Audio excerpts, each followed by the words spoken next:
finest natural and organic materials, sustainably sourced, meticulously crafted. Because true luxury isn't just how it feels, it's how it's made. Discover our full line of luxury mattresses at avocadomattress.com. After doing it all, a Lazy Boy recliner takes you from zero to lazy, melting it all away with comfort that doesn't quit. Feel for yourself at Lazy Boy. Go zero to lazy with full body comfort fully made for you. Lazy Boy, long live the lazy. My name is Josh Brown. Everyone needs to invest. We're going to show you exactly where the best stocks are and what's happening with them in real time. Join Pro for exclusive access to Josh Brown's best stocks in the market at cnbc.com/beststocks.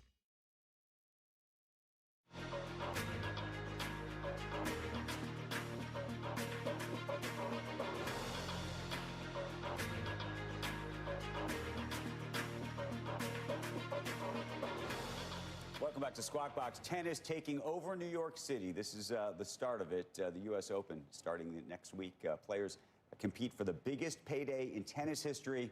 $5 million for the men's and women's singles champion. Fan Week and mixed doubles competition kicked off this week. For the latest, I want to bring in former tennis pro coach Brad Gilbert. It is great to see you at the table, sir. Good morning. How are you? And Fan Week has become massive. They had 78,000 for the 2 days of mixed doubles, Tuesday and Wednesday. So obviously they played that this year much earlier. They'll have well over 150,000 for the Fan Week. So this even in the lousy weather this week, everybody turns out. Yeah, amazing. See, this used to be a 2-week tournament. Right. And now it's become completely a 3-week extravaganza. And it literally starts on Monday. And now the tournament this year, for the first time, the main draw starts on Sunday. So an extra day, 15 days.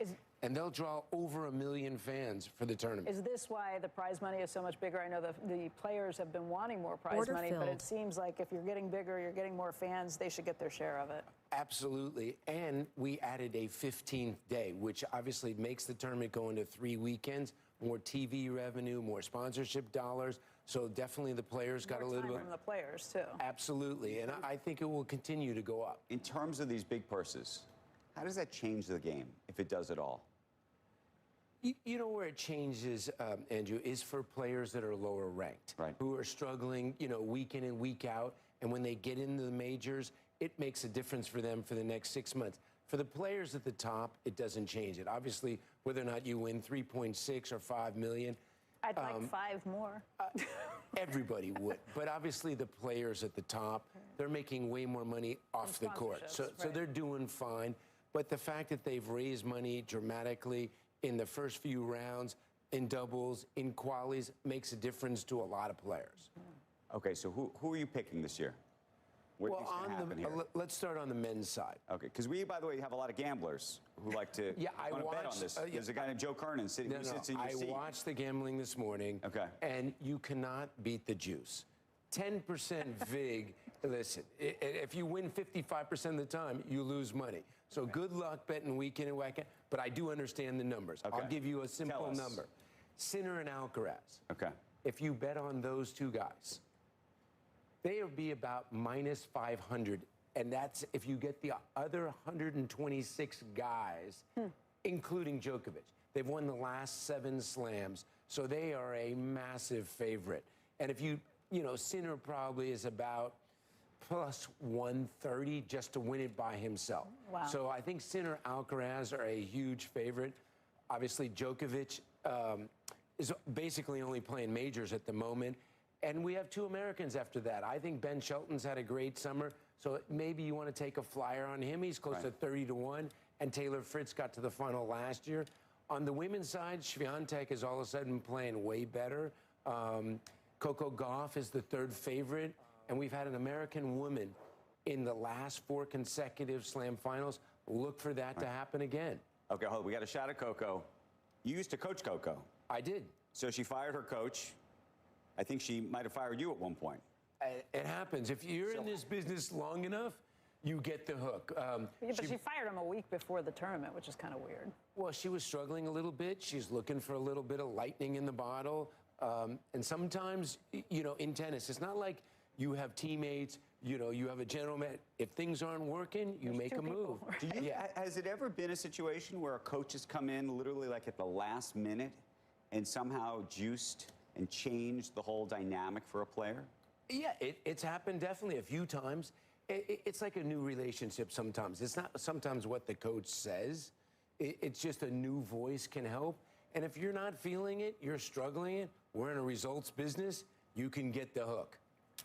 By the way, what are those conversations like? It sounds like you've had a whole bunch of them. You got in a lot of the good conversations where they call you and say, I need your help. And then invariably when things go sideways, they say, you know, they love you when the results are good. Right. And, you know, it's like a stock analyst. But they also know that you're going to be talking about them on television when it's all over. You know, one thing is really important. I'm sure you guys have heard. You got to have thick skin. And you got to have confidence that what you're doing. When I'm coaching, you know, the greatest thing about coaching is you're trying to help somebody fulfill their dreams. Try to help them become better. And you don't win the match, you don't lose the match, but you're really trying to help them get to another level.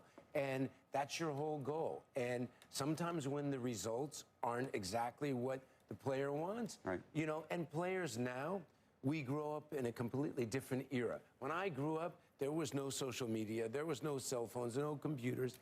So now so many of these kids have grown up their whole life with that. So they make changes a lot sooner. But one thing's for sure, if you're not playing tennis, you need to be playing tennis. If you play tennis 2-3 times a week after you're 35 years old, for the rest of your life, you'll live 9.7 years longer than everyone else. Wow. And in the last couple of years, forget Ozempic. Play tennis. 26 million people play tennis in the U.S. That's up a couple million from a few years ago. How many people play in pickleball? That's what I was going to say. What's the competition? You know, pickleball is probably somewhere between 7 to 10 million. Okay. I play a little bit of pickleball, but pickleball is a lot harder on the body, a lot more jarring moves.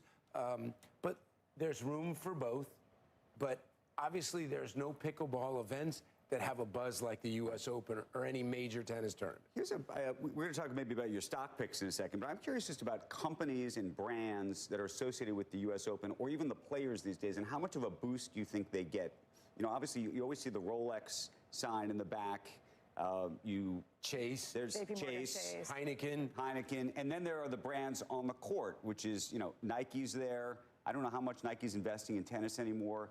You know, Rogers tried to get into that space. I like that stock. I don't know if you like that stock. I only like that stock because of Fed. Okay, the ASICS folks. I don't know, like in the old days, you'd see, you know, ads for Prince tennis rackets. You don't see that anymore. IBM. I'm trying to think through. Yeah, I mean, the big sponsors, like Chase is the most prevalent on the court, Heineken, Rolex.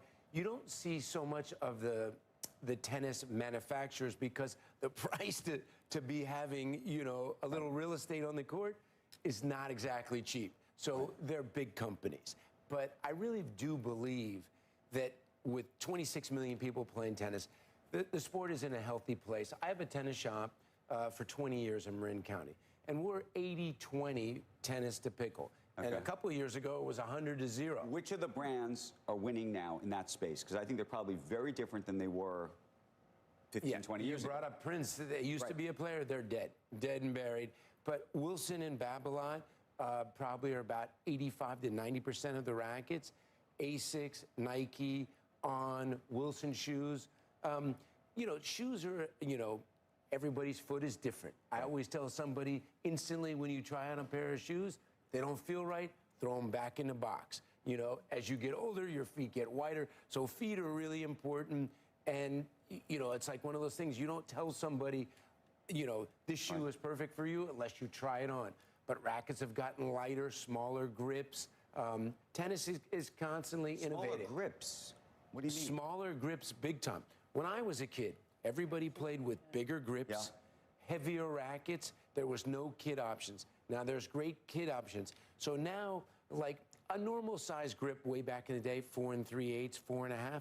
You see a lot of pros playing 4 1/4, 4 1/8. Maybe I Order submitted. Okay. And you see it in baseball, smaller handle, so lighter, easier to maneuver, easier maybe to change your grip to get a little more spin. So it's constantly changing, and lighter is definitely better on your arm. Okay, Brad, I take it you don't gamble on any of these because you said, you know, gambling, you're never going to win. You got to hit it 55% because of the vigorous. You're never going to win on that stuff. So you stick to investing, not gambling, right? Absolutely. I mean, I used to bet, but then you know, way back in the day. But obviously, tennis has become huge in betting. So I said the juice is about 10% in football. Yeah. In tennis, a lot of the juice is 30%. Right. So you know loser's game. People love to bet, but the house is always going to win. Right. But I understand numbers. I'm a numbers guy. We know that you also play the markets. I love the market. We got some of your picks here. By the way, we're talking about on sneakers. There's also on semiconductor. I don't know if they got that right. I am definitely not on semiconductor. Okay. I am on sneaker. Okay. And that one Guys, flip the board. Okay, get rid of on semiconductor. Yeah, that's totally wrong. On, I like to buy and sell. Okay. You know, when it gets a certain number, I sell. What's that number? You know, low 60s. Okay. And then I sell. So I've bought and sold that a lot the last 3 years. One that I constantly hold the last 10 years. When do you sell, by the way? What's the, you said when you're buying and selling on, you said 60 is the low for you? No, 60 around, when it gets around 60, yeah, I sell. Okay. And then now it's dropped to 44. So I'm buying back again a lot. Okay. So it has a, you know, up and down margin. Microsoft is the new bank. Okay. I've been telling my kids for the last 10 years, park your money at Microsoft. Anytime it dips, buy. I wish the dividend should be a little bit higher, but it's still a great place to park your money. The banks are a scam. You know, you park your money there. You mean checking and savings accounts? I mean, you get no interest, and if you want to borrow, good luck on that. Right. And hopefully we don't have the savings, you know, scandal of 2008. I actually am a little worried about that with this guy Powell. You know, it's, you know, thank God I'm on after doom and gloom today. Another one I love is NVIDIA, which I think is another one. It's bounced down a little bit. Great buying opportunity. And another one that I've gotten really interested over the last, you know, few weeks, because of David Faber, the brain, a genius, is P-Sky. I think that's Paramount. Yep, I think there's a great opportunity in that space. By the way, that stock was up 14.7%. Yeah, it was yesterday. Now some are speculating. Barron's has an article wondering if it's a meme stock at this point because it is not a meme. That was Barron's. That's what they said. The Ellisons are a meme stock. No, I'm not buying that. So quickly, there was no reason for it to be up 14.7% yesterday, or no. Maybe it's because of the brain, David Faber. But there's a great buying opportunity there in that space. That stock was $100. Yeah. So it's come way down. So I do like to trade a little bit. But, you know, my core holdings, you know, are stocks that I like. Literally, I will never sell Microsoft. It's funny you say that because Bill Gates sold most of his stake. You have more faith in Microsoft than he has had. Well, I think, first of all, it's a great company. It's everywhere in the world. It's going to continue to grow. They're going into AI. They're innovating. They got, like, ridiculous market. But like in any business, I don't think they're satisfied. They're constantly trying to evolve and get bigger and stronger. And trying to get to a younger audience. I like NVIDIA. I wish I would have gotten in a lot earlier. I really jumped in April last year. When I sold my on when it did well, I went all in on NVIDIA, now back in on. So I do like to day trade sometimes. Okay, final question coming from a very astute viewer. This is not about stocks, actually. This is about tennis again. What do you make of the mixed doubles sort of controversy that's been taking place? This idea that, you know, the folks who play doubles all their life should be the ones playing this, not the single stars sort of encroaching on their space. I'll stand up. Yeah. And I'm going to give a clap, a golf clap, bravo. Mixed doubles event was dying. The second week, you know, if we played on the final, they had to literally give tickets to people to see 4 doubles players play. I know they play really well, but since we had singles players play, we had 78,000 over 2 days. It was a massive hit. And the defending champ, the only doubles team that they did let in, did win it. The prize money for 24 for the winning team was $200 grand. You know what the prize money was for this year? What? For them winning? $1 million. Okay, so you have no sympathy, it sounds like, for the doubles. -0. And listen, the event was a huge success. Hopefully they will expand it a little bit more. So they did let one doubles team in. Maybe they let 4 in next year. But if we get in a situation where there's only doubles players that are playing on the Wednesday night, ticket holders are going to say, you know what, I want to see starts. That's a problem like they have in pickle, that they only show doubles, don't show singles on TV. That's my 2 cents. You don't like pickleball, do you? I like pickleball. You sound competitive. It sounds like you're protecting your turf with tennis, even though your tennis shop sells some pickleball. You know who I used to coach for 8 years, Andre Agassi? Yeah. He loves pickleball. He plays every day. I like it, but honestly, when I play, you know, in tennis, I know my limitations. Yeah.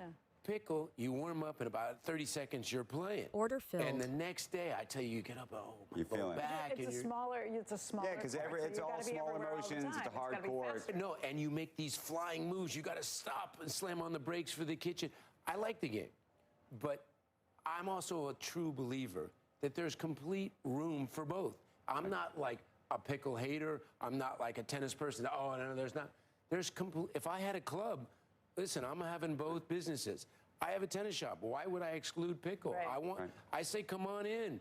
It's healthy. Sit back down. You're making the camera people nervous. Okay, why am I making? Brad. We're going to say you're thank making us you. feel What a fabulous interview. We really I appreciate it. Have fun Come out out there. to the tennis. We'll be out there. We We'll love be out having you there. in studio, Thanks. too. Thank you. I appreciate it. When we come back, a lot more on Squawk Box this morning. In the next hour, DreamWorks co-founder and longtime Hollywood executive Jeffrey Katzenberg teaming up with Kimball Musk, CEO of Nova Sky, the drone light show company that is lighting up the entertainment world. They're going to join us this morning. You don't want to miss it. 8:10 Eastern Time. Squawk Box coming right back.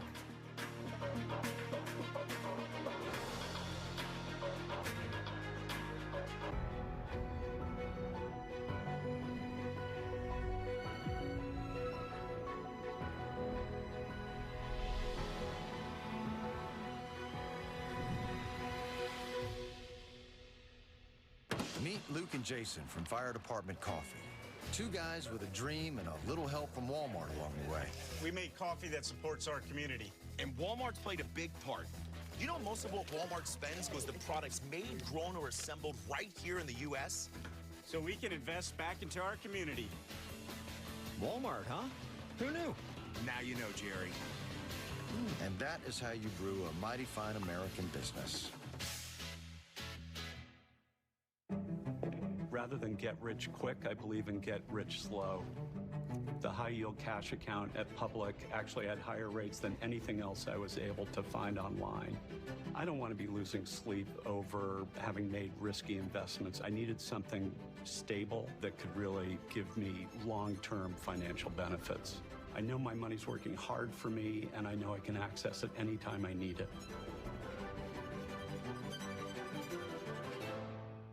Leo, he's there when we wake up, he's there when we leave, he's there whenever we come back home from school. He's just there always. Mash it up, Doofus. Ever since we introduced him to the farmer's dog, his quality of life has been forever changed. He prefers real, human-grade food. It's like real food. It is. He's a happy dog now. He's a happy dog. He's a happy dog. My Relax Fit hands-free Skechers slip-ins are magical. They turn me into relaxed Andy. Relax. Howie's here. There's no bending down, no touching your shoe. Can I try? Oh, give me some of that flavor, Martha. Go hands-free with Skechers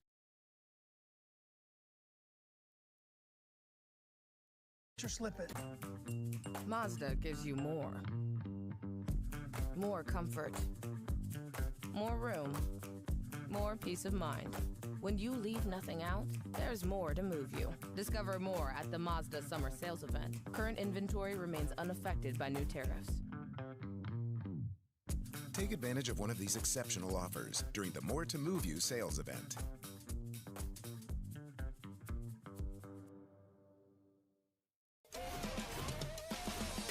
To the end zone for the touchdown. Oh, my goodness.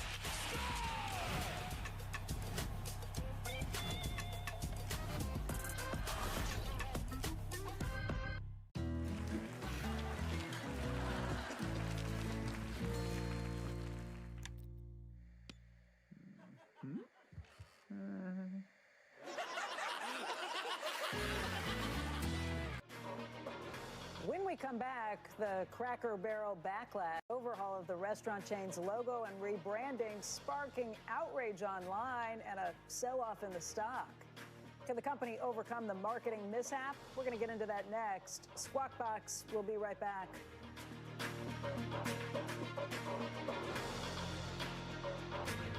Do you want to know where to invest $1,000 right now?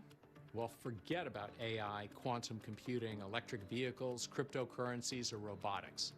A little-known technology is projected to become roughly 10 times bigger than all of these technologies combined. The World Economic Forum says that it's arguably the most exciting human discovery since fire. And billionaire entrepreneur Vinod Khosla says you can make 1,000 times your money by investing in this phenomenon. But if you want to claim a stake in this revolution, you have to act fast. We're about to cross what Barron's calls an impending tipping point. So do you want to know how to get started with this technology? Go to the website on the screen, and I'll show you how. Hi, my name is Whitney Tilson. I'm a former hedge fund manager. I've been featured in virtually every single major financial publication and TV show. How did I accomplish all this? I'll tell you this. I don't come from money. In fact, my parents were teachers who met in the Peace Corps. The secret to my success is that I have a knack for finding explosive investments in massively disruptive technologies. I bought Amazon in 1999. I bought Apple in 2000. And I bought Netflix in 2012. Investments like that helped me grow my hedge fund from $1 million to $200 million and nearly triple my clients' money. The technology that just landed on my radar might be the most disruptive and lucrative one I've ever seen. One market insider predicted that it could be even more important than the Industrial Revolution. And I want to give you, free of charge, the name and ticker symbol of the company at the center of this disruption. You don't have to give me your email address, your credit card, or anything like that. Just go to the website on the screen now.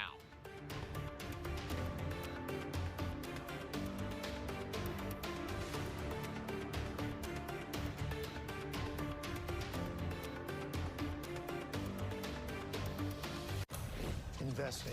You buy low, sell high, jump on that trend, ride the wave. Stop. That's not how investing works. You're not a child playing a game. This is grown-up business. The real thing. You know wealth isn't won in a bet. Luck is not a strategy, and success demands discipline. You're serious about investing, right?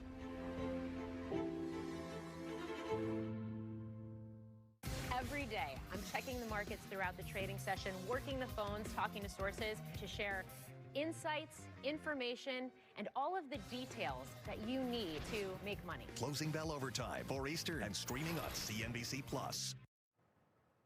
Welcome back to Squawk Box, everybody. Cracker Barrel's new logo and $700 million brand overhaul sparking some backlash from customers and critics who say the company is abandoning its country roots. You see the old logo on the left there with the older gentleman, the Cracker Barrel kind of leaning back into things. The new logo, yeah, to put it politely, looks pretty bland. The stock did fall about 10% yesterday. Joining us right now with more on what's turning into a major branding blunder is Americus Reed, Wharton School Professor of Marketing. Americus, let's walk through this and talk this through. I am not a huge fan of the new logo. I think it's boring. Don't know what I think about the stores as much. The white doesn't bother me quite as much. But it does look like they mishandled this pretty badly, and it got picked up by social media, and uh-oh, now what? Yeah, I love that point. I mean, social media is outraged about this. I mean, you can take a look at the new logo, and you can determine quickly that it's an attempt to simplify, which is a trend that's going on right now. In other words, a minimalization of what you're doing and a modernization to make things a little bit less cluttered. Now, of course, there are, let me just give you quickly sort of rebrand or logo change 101 marketing.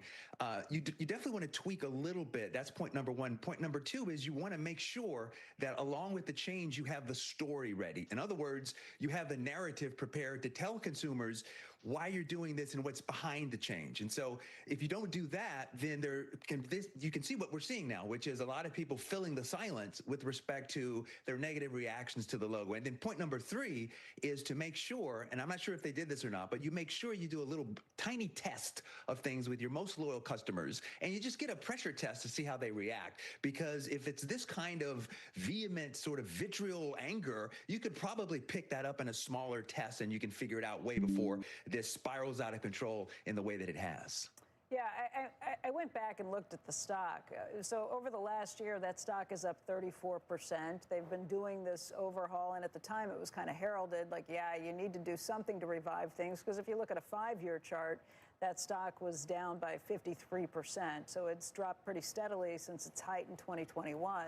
They probably needed to do something to reinvigorate. But you're right.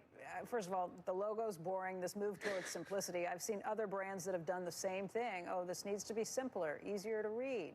I don't like any of the ones that they've done with that, especially when it gives me a feeling of nostalgia or when it gives me information, things I need to see. Yes. So that move towards simplicity is like stupid if you're not thinking it through. But they did need to do something. I think they did need to do something. And you got to keep in mind, like, who is this for, right? So most companies, as they move through the product life cycle, they understand that their consumers at some point are going to leave the market, and there'll be new consumers, perhaps even younger consumers coming into the marketplace. So this is the kind of thing that a younger consumer might resonate with and sort of say, hey, I like that modernization sort of idea. Like I said, I don't mind the white inside the restaurants. That looks okay to me. They said that their employees have said they like working at a brighter place. Maybe you want to declutter a little bit. I get that, but I'm also not super surprised by this reaction in social media, especially when you think about the hot spots of today and how Cracker Barrel holds a special place in people's hearts. I will say I was looking this morning on Twitter, and some of the competition is trying to jump on board. We've got a full screen I called up from Steak and Shake, kind of trashing what they were doing. I've seen a couple more they posted since, but sometimes people want to change things just to put their own personality on things. Cracker Barrel, their goal is just to delete the personality altogether. Blah, blah, blah. They say at Steak and Shake, we take pride in our history, our families, and American values. All are welcome, and we will never market ourselves away from our past in a cheap effort to gain the approval of trend seekers. I can't remember the last time I've been in a Steak and Shake. Is this just a desperate attempt from other brands to say, hey, pay attention to us over here? 100%. I mean, Steak and Shake, that was a bit of a low blow, but okay, that's fine. They want to jump in on this moment, and I think you're 100% correct, because it's an opportunity for them to elevate what it is that they're doing on the backs of kind of the misfortune of Cracker Barrel. So, you know, again, I think that what's important to remember here is that, especially with respect to the stock price change, is that everybody needs to just relax, calm down a little bit. You know, social media outrage is out there. And of course, you know, because consumers have these things called cell phones, they can now be a part of the conversation and get you to panic. So I would say to Cracker Barrel, hey, just, you know, be steady and go back out there and redefine and create the important moment to why not pull a new Coke, like get rid of it? Sorry, we didn't mean to offend you all. We wanted to make sure that we were welcoming and doing things that would make everybody feel like they wanted to come into a renewed place. But we get it. We hear you. We are keeping the old logo, and we are still ourselves. I mean, I think this might call more for a new Coke moment than a, hey, just listen to our story. Yeah, I mean, the new Coke that's a great historical example. I think this is a little bit different, though, because in some senses, Cracker Barrel is very much, like you said, associated with kind of more conservative values. It certainly tends to appear geographically in more red state districts compared to blue state districts and things like that. But I think here's the problem with what you're suggesting. If you backtrack, then you're signaling to consumers two things. One is that you don't really know what you're doing as a marketer, and number two, you're willing to sort of fly by the wind. Yeah, and so I think you already proved that. Fess up. We're really sorry. We didn't mean to alienate everybody. We didn't want this to be a touchstone of driving you away. We're just trying to change a little with the times, but we still recognize our heritage and our roots, and we hear you. Just the logo would be an easy one. I get you're not going to undo the remodels you've done, but we hear you, and the old gentleman, the logo is important to us too. We're keeping Grandpa around. Yeah, and, if worse comes to worse and our conservative right-wing friends are super upset, I mean, at the end of the day, you could just tell them that the old gentleman was Biden, and we stuffed him in the barrel and threw him down the river, and maybe that'll be okay for the change there. I don't know, but I'm serious. I mean, as somebody who is not looking at this from a political perspective, I didn't like the new logo either. I mean, just why get rid of something? It's like getting rid of Colonel Sanders. Yeah, I mean, that's a fair point, but I think what we have to wait and see is what is the totality of consumers actually saying. So it's easy sort of to look at the online reactions and think that, well, that's what everybody thinks. I think we need to see a bit more data in terms of, I don't see anybody saying, I love this new logo. It's amazing. Yeah. Keep it. Yeah, and if you're not seeing that, to your point, you may want to cut your losses and maybe go back or maybe do some sort of more of a subtle change, if that makes sense. Okay. Americus, thank you. I really appreciate it. Thanks very much for the opportunity. It is 8 a.m. on the East Coast, and you're watching Squawk Box right here on CNBC. I'm Becky Quick, along with Joe Kernan, who's not here today, and Andrew Ross Sorkin. Andrew and I are holding down the fort, right? Summer Friday. It is. Among today's top stories, Fed Chair Jay Powell delivering his final Jackson Hole keynote this morning. He is expected to outline policy changes reflecting higher inflation, maybe. I'm kind of thinking he's going to say, look, we've got it coming from both sides. We're worried about the labor market. We're worried about the inflation rate and what could be to come. So we will wait and see what the data tells us. But CNBC will have live coverage and a post-speech interview with Cleveland Fed President Beth Hammack. That is coming later today. NVIDIA has reportedly asked suppliers, including Foxconn, Samsung, and Amkor, to halt production of its H20 chip for China after Beijing told local firms to stop buying the chips over security concerns. And court filings show Elon Musk asked Meta's CEO, Mark Zuckerberg, to help fund a takeover of OpenAI in early 2025. Musk helped found OpenAI as a nonprofit back in 2015. In February of this year, he floated a proposal to buy the AI giant. Musk had earlier sued OpenAI, upset over its attempt to transform into a for-profit entity. OpenAI has made counterclaims against Musk. By the way, we have Kimball Musk, Elon's brother, coming up on the broadcast in just a little bit with Jeffrey Katzenberg. But new this morning, sources telling NBC News shortly before 7 a.m., the FBI and Montgomery County, Maryland police were seen at the Bethesda home of John Bolton, who served as national security advisor for part of Donald Trump's first term. Montgomery County police sealed off Bolton's street while an unmarked black SUV parked in front of Bolton's home. Montgomery County police confirmed they were on site in support of the FBI. Bolton was the target of an investigation in the president's first term for allegedly disclosing classified information in his 2020 memoir. FBI Director Kash Patel posted on X this morning. The raid began. Order submitted. No one is above the law. FBI agents on mission. Bolton has been a very big critic of President Trump over several issues, and President Trump has fired back in terms of the critique towards Bolton over many years now. So I don't know what to say. We'll see what they find. We're going to see it does what they find retribution. and how this all works. I'm going to do it to you. Again, we'll see what they find. Yeah. We will see what they find, and we will see what the public thinks, just how some of these folks are approaching this. But we will see. We will see.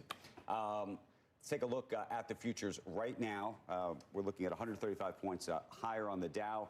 S&P 500 up about 13 points. The NASDAQ up about 40 points. Of course, all of this happening and could change when we hear from Jay Powell at 10 a.m. this morning in Jackson Hole. For more, though, on the markets when we get down to the New York Stock Exchange, our good friend Mike Santoli standing by there. What are you thinking about? Well, Andrew, yeah, we have this tentative bid in the equity futures, as you mentioned. S&P 500 is coming off of 5 straight down days. That's the first time since the turn of the year, although it's been more a series of small nicks than deep cuts. The S&P is only down like less than 2% from its record high. It has been very rotational. Everybody's been talking about it, including us. The high momentum, mega cap, tech-oriented AI names have been giving back some of their built-up gains. Some laggard groups have been trying to make a comeback, netting out to the market kind of cooling off and sort of curling a little bit lower here. A lot of focus, as I keep pointing out, on that February high. We're still in this upper range. Let's say 6,200 would bring us back to the lows of, let's say, July. So we're still kind of, not cutting into muscle here with this pullback, but there is some tentative action ahead of Jackson Hole. Now, what's the message of the market with regard to the economy? Take a look at the cyclical sectors of the S&P 500 relative to the defensive ones. So this is the equal-weighted versions of consumer discretionary, industrials, healthcare, and staples. And so you see that over the one-year period, a big lead has been built up by those cyclical groups. It's suggesting that there is some firmness in the underlying economy. Now, this gap is somewhat narrowed as the staples and healthcare have come back a little bit. This relationship in favor of discretionary peaked probably in February, but it's still suggesting that there's no real strong trend of weakness, at least as the stock market's estimation, in the economy. Now, that could be because those groups are counting on a rate cut or more as we get into the next few months. So take a look here at the 2-year Treasury note yield. Very interesting. So this right here was that August 1st week payroll report. We lost about 25 basis points, a quarter of a percentage point in the 2-year yield as we priced in a lot more Fed easing. Look at how it's built back up, and it's regained about half of all that was lost then. So there's a little bit more hesitation about exactly whether we're going to get a clear message that we have a rate cut coming in September. Hard to know if Powell would want to close off his options and be very emphatic about what's going to happen next, but it is certainly what the market is fixated on today. Okay, Mike, we will remain fixated. Thank you very much. When we come back, Jeffrey Katzenberg and Kimball Musk. We're going to talk to them about a new project, a new company that they're working on. And later, we will head to Jackson Hole for a preview of today's big address from Fed Chair Jay Powell. Squawk Box will be right back.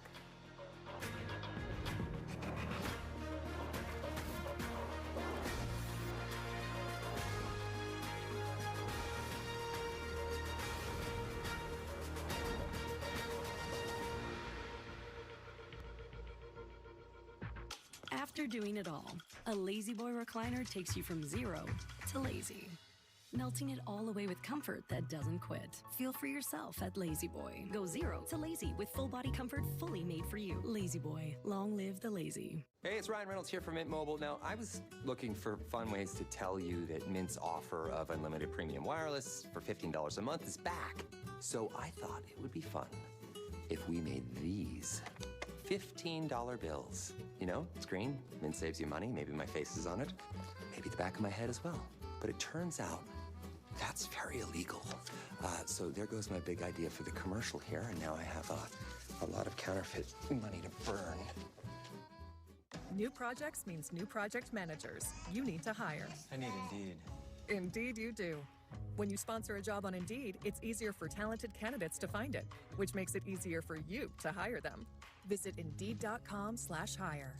I had 20 years of experience as an HR professional, and I had reached a ceiling, so I enrolled in UMGC. I would not be the person that I am today had it not been for the partnership with UMGC.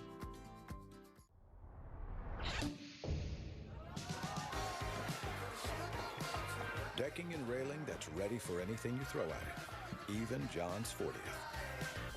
Trex, performance engineered for your life outdoors. Introducing CNBC Plus, the new streaming platform from the #1 source in business news. Watch live or on demand. Access any market, anytime, anywhere. Start streaming. Go to cnbc.com/plus. Now. Mazda gives you more. More comfort. More room. More peace of mind. When you leave nothing out, there's more to move you. Discover more at the Mazda Summer Sales Event. Current inventory remains unaffected by new tariffs. Take advantage of one of these exceptional offers during the More to Move You sales event.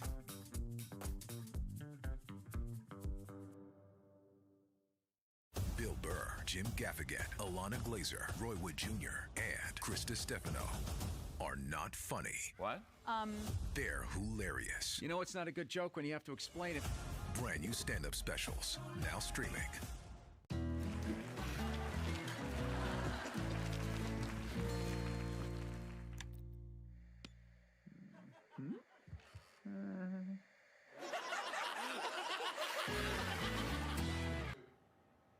Welcome to Squawk Box. Technology lighting up the entertainment world and the skies. Drone light shows have risen in popularity in the past few years, and now a legend in Hollywood is on board. Joining us right now, Jeffrey Katzenberg, founding partner of, I never know, Wonder is what it is, but he doesn't spell it that way, Wonder Co.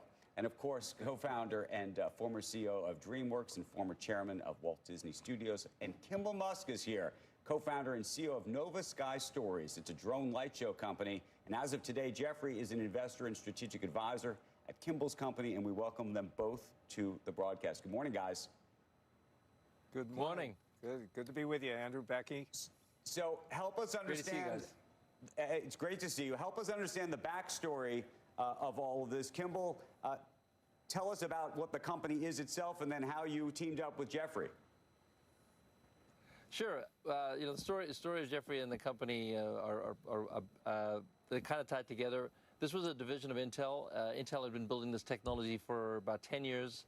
In 2022, they were selling, and as many of your viewers would know, Intel has had to focus on their core businesses. So I acquired this division in 22. Honestly, the technology is absolutely mind-blowing. What most people see today are really just glimpses of what's possible. And a few years ago, 2022, we took it to Burning Man, and our friend Jeffrey there saw some of the art that we put up in the sky. Andrew, you know I'm well known as a burner. You're a Burning Man guy? That's what I was going to say. I was going to say, I didn't know you were a Burning Man. Come on, give me some love. That is the newsflash of the morning. This guy's cool. Hold on, Jeffrey, were you sleeping in a tent? Were you really sleeping in a tent? Yes. Come on. Last year was the mud. Did you get stuck in all the mud out there, too? No, I'm not that dumb. Anyway, and the reason I went to Burning Man, I love Burning Man, is the art. You know, the art cars, the art shows. And I was there in 2022, and suddenly in this sky is this literally mind-blowing exhibition, this eye in the sky. And that's what led me to, like, okay, what is this and who's doing it? And you know, Kimball had put this together, and it was dazzling. And that was with a technology that was 3 years ago. And so what he has done and built out over these last 2 or 3 years is something that is going to blow people's minds. And the best analogy I could give to anything that I've experienced before is in 1990, I saw a small short film called Luxor the Lamp, which was made by John Lasseter and Steve Jobs, and was the sort of first glimpse of computer animation. And you leap and you just see what's happened in terms of, you know, the years later here, what became Toy Story and, you know, Shrek and all of these amazing, amazing movies over the years, is what I saw in that short film. And that is where Kimball is today. He has created something that when people get to see what this is, it just changes the whole perspective, and the sky becomes a new creative canvas. So, Kimball, it is so fun. We're turning it from the sort of spectacle, which is, it can be a great spectacle, to actual stories. So 80, 90 minutes long, incredible, heart-opening, powerful stories. And we started to show Jeffrey some of the things behind the scenes that we've been developing. And we got to know each other's friends, as an advisor, as friend, just a friend to the company. And we are so excited to have him join as an official strategic advisor and investor and board member to Nova. Kimball, what are the economics of this business? Because you're right, people think of this as sort of a modern version of fireworks, and I think you're suggesting this is a lot more than that. Are people ultimately going to be buying tickets to go see a drone show individually? And how do you keep them from sitting on the other side of the fence and watching it? It's not like a movie theater where if you're not in the door, you can't see it. I mean, if I get a good vantage point, actually, I can see it for free. We all grew up with drive-in theaters, and you actually want to be where you can hear the sound, where you can enjoy the movie. Yeah, sure, maybe you could get a glimpse of it from the side. But honestly, what we do with drones, it's so powerful, it literally cracks your heart open. You don't want to be watching from a strange angle or a distance. But just to give you a sense of scale, we're getting out there with these stories that are 70, 80 minutes long, And the tech is getting better and better and better, where eventually there won't be any limit to how long you want. Not that we want it to necessarily be longer, but more like a Broadway show. You could imagine a 45-minute first half and a 45-minute second half. And the growth has been extraordinary. We sold 6,000 tickets to our shows last year. We are on track to about 500,000 tickets sold this year. It's a phenomenon. People are not just excited for it. They want the stories to be better and better. The desire to connect and just that emotional connection that you get, not just with the drones, but also with the community that's around you. Our shows are typically about 3,000 people in the audience. It's really a wonderful experience. How many drones in the sky at a given time? You said 70 minutes, and I'm thinking to myself, do the drones have to come back down to get repowered? How long can they stay in the sky? Our drones are, Intel spent a lot of time on this, about 10 years of investment. Our drones actually replace each other in the sky as the batteries come to a lower point.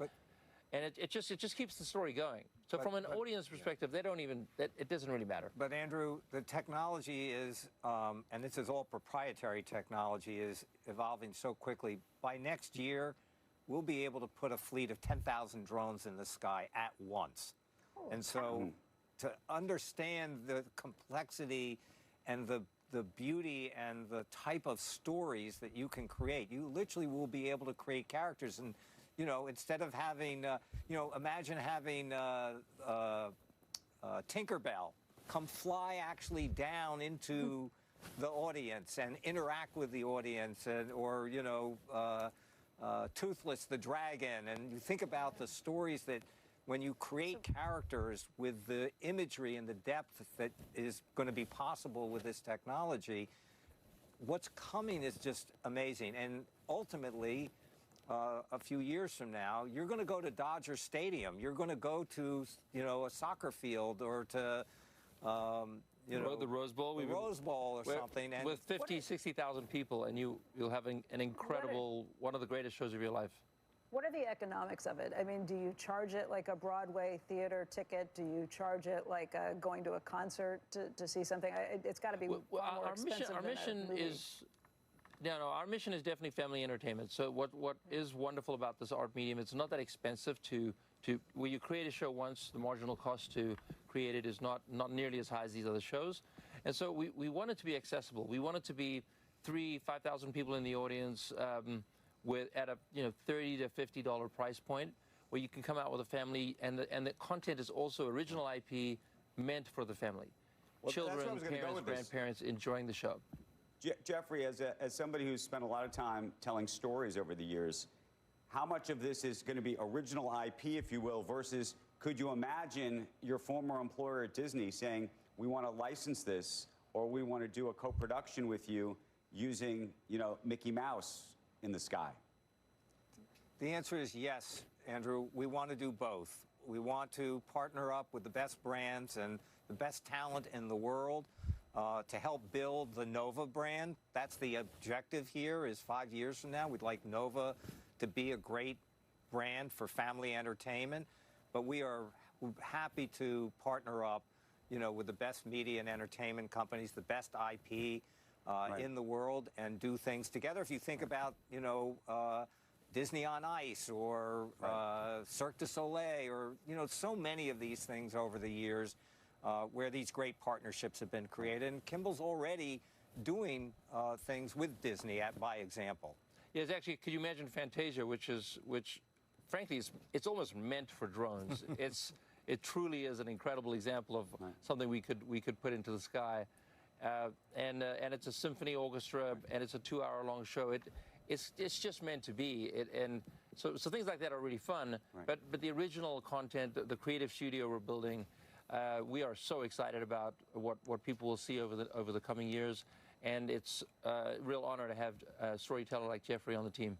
Can you speak to just the safety issues that surround this? Because I've seen some videos you've probably seen on social media and the like, where, since you have 10,000 drones in the sky, there was at least a couple of incidents, but one in particular that I'm thinking about, where a couple of them hit into each other, and once they hit into each other, they all hit into each other, and then they all come down. Some of them come down on their own in a very safe way, but it also appeared that others just, drop out of the sky? You know, honestly, safety is a real issue in this new art medium. Intel, obviously, it's Intel, right? They probably spent maybe 75% of their R&D on safety, and the other drones that are out there are mostly repurposed warehouse drones or military drones. They put an LED on them. You can still use it, but they're using third-party software. Unfortunately, it is a problem, and so we have a 100% safety record. We are so proud of our safety. But it is a real. It's really important in this industry as we create this new art medium that all of the competitors understand the importance of safety, and we are. But Andrew, because it is an issue, literally it is safety first. Totally. Not also, and for some of the other companies out there doing it today, they've taken shortcuts and been less rigorous around safety, and those are the ones where you've seen issues. But for Nova, they have a perfect track record here, and we're going to keep it that way. Yeah, we're going to keep it that way. Honestly, safety is everything, and this is when you're thinking about a brand new industry and you're just trying to get it to walk. You really have to think carefully about things like this so that you aren't set back. And we are so proud of our safety record. But the combined safety with the powerful emotional connection you get when these drones are in the sky, it's going to be amazing. Right. Hey, Kimball, before I let you go, I got to ask, you're on the board of Tesla, of course, and your brother is Elon. He just received a new pay package, a down payment on the pay package that we've talked about at this table almost endlessly for years now. I know it's a third of it, and I know you didn't vote on it because of the independent directors who did. But how do you see that whole situation playing itself out? I know we're going to learn a lot more, hopefully in November. Well, as you said, I'm not involved in that process at all. That being said, I think my brother deserves to be paid. He has zero pay for the past 6 to 8 years. I don't think that's right. I'll let the Tesla shareholders make that decision, but I believe it does need to be. He needs to be paid. Let me ask you one related question, which is, I think there's a lot of Tesla shareholders who would love to know that Elon is going to focus as much as humanly possible on Tesla. And there's been some questions about whether Tesla would want to buy a piece of XAI as effectively for the technology, but also as a demonstration in terms of their own commitment to him, which I know, and to the AI piece, which is so important to him. How do you think about that? Well, I work at Nova as well as at Tesla. I work on the AI, and so I'm very, very deep in the AI, and I'm able to transfer that knowledge into Nova, which is quite beautiful. There is just no way Tesla can't go without a deep, deep understanding of AI. We have a great business relationship with XAI. I will again let the shareholders decide that, but we are Tesla, an AI company, as any advanced technology company, Nova, Tesla, and others. AI is built into everything you do. Jeffrey, Kimball, thank you so very, very much. It's great to see you. Have a great weekend, and come on back. Hopefully in person, we'll have a conversation around the table. Thanks. And come on out and see a show sometime. We would love that. We would love that. You coming to New York with the show? You bet. You bet. Okay. And we're going to come go to the U.S. Open with you. Yeah. We want to come to the U.S. Open with you. Exactly. We got tickets. You come on down. See you soon. Sounds great. It's a date. Thanks. See you. Thank you, guys. We could talk to either of them for another hour individually, let alone together. Easily. But we do appreciate their time this morning. All right, still to come today, the buzz before Jay Powell's Jackson Hole speech, what two former Fed heads are expecting as investors seek clues on the path forward for interest rates. Stay tuned. You're watching Squawk Box, and this is CNBC.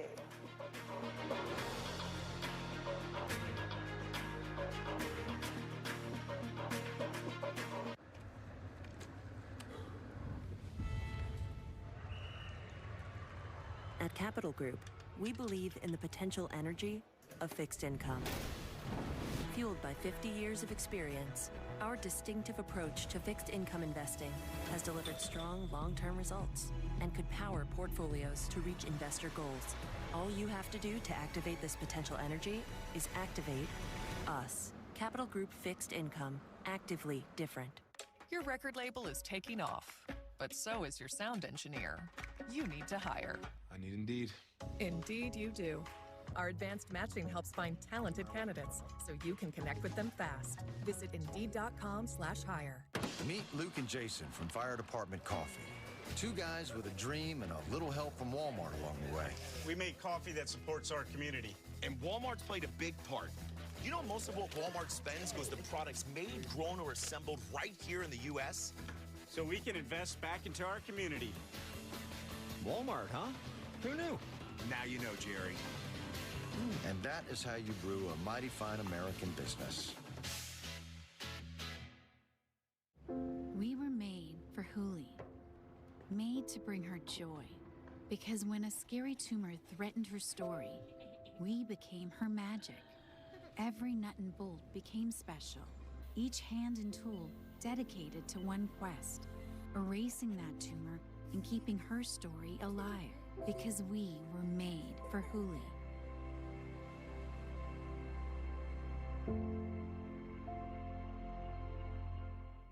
With 4imprint, you get more than promo products. You get the certainty of personal service, design expertise, and unmatched quality to make your moment shine. Be 4imprint certain at 4imprint.com. 4imprint for certain.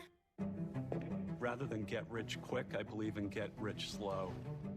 The high yield cash account at Public actually had higher rates than anything else I was able to find online. I don't want to be losing sleep over having made risky investments. I needed something stable that could really give me long-term financial benefits. I know my money's working hard for me, and I know I can access it anytime I need it.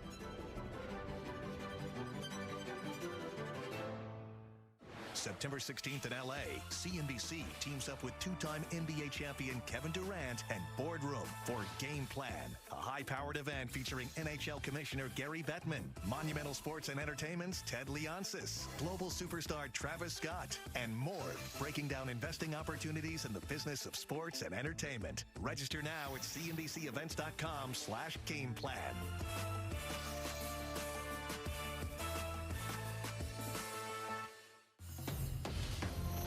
CNBC. Live ambitiously.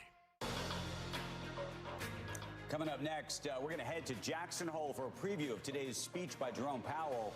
We'll preview the path forward for monetary policy with former Philly Fed President Patrick Harker and former Fed Vice Chair Roger Ferguson. In the meantime, take a look at the futures. 151 points higher on the Dow. NASDAQ up 52 points. The S&P 500 up 17 points right now. We're coming right back.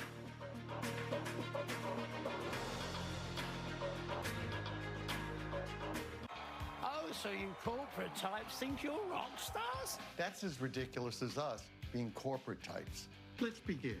Rockstar move using Workday to handle all our AI agents. Well, watch me handle my agent, Gary. Bubbly water, no bubbles. So what'd you do this weekend? The huge. Shout out to Carmen for using Workday to manage our people and AI agents.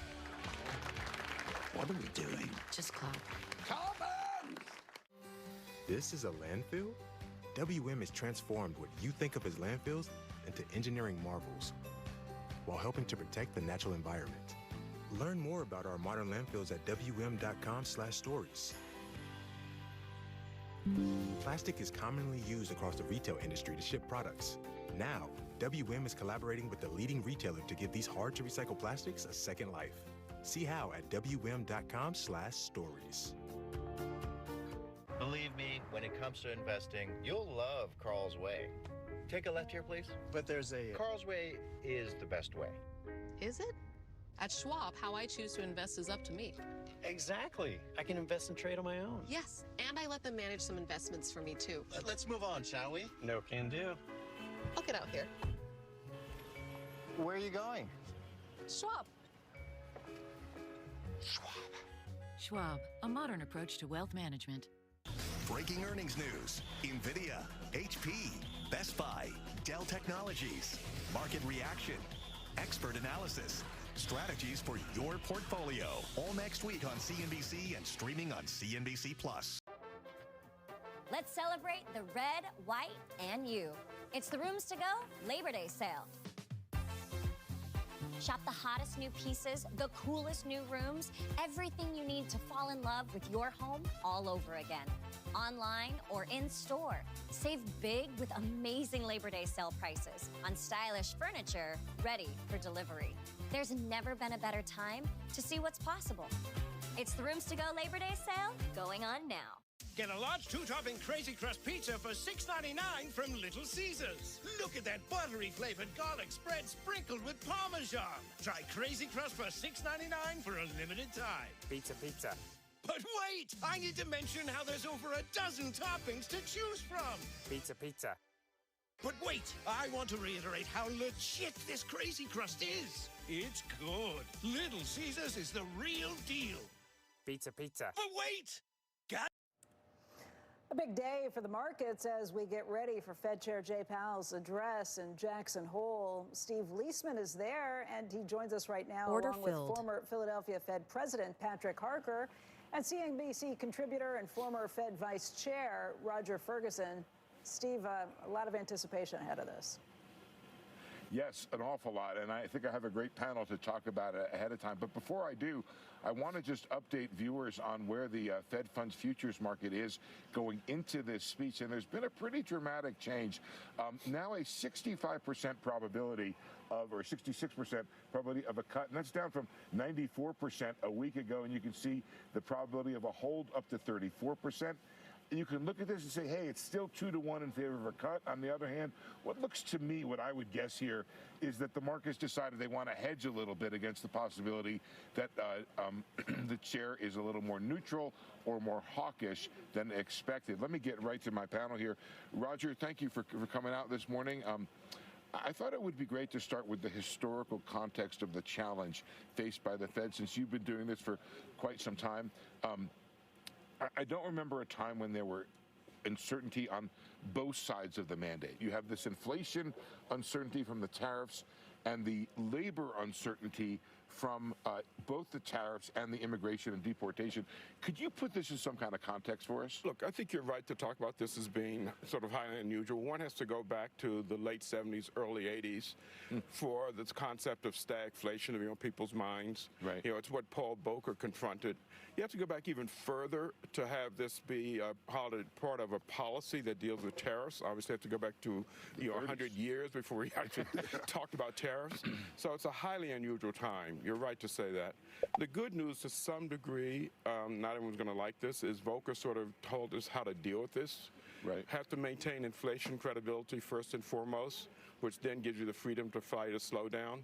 And the final thing I'd say is, while we're talking about this in the stagflationary context, it's probably modest on both sides as opposed to the extreme things that Paul Right, the Volcker dynamic is maybe the same, but the magnitude is much different. less. Exactly. So, Patrick, you were just in the room, and now you're a distinguished professor. Is that right? Can I say that?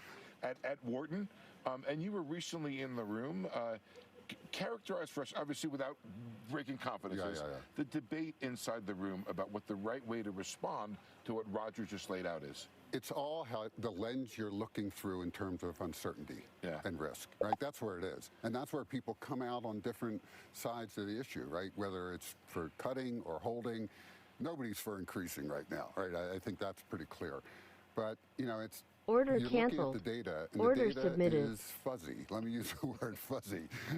It's just not very crystal clear. And so at this point, I was in that camp of let's sit here and hold and let's get a little more certainty before we move. You know, we're heading this, Roger's right, we're in this period of, let's call it stagflation light, right? It's not the 70s, but it doesn't feel good right now.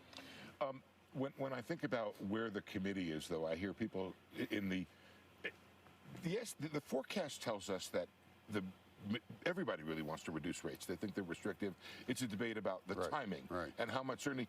People push back on that uncertainty thing and say, you know what, it's always uncertain, and it's not really much different, and you got to do policy in an uncertain environment. Okay, so there's uncertainty that the world creates, and then there's uncertainty that fiscal policy creates. Right. Let's be very clear. Right. This is what we're doing to ourselves in terms of changing the tariff rates constantly.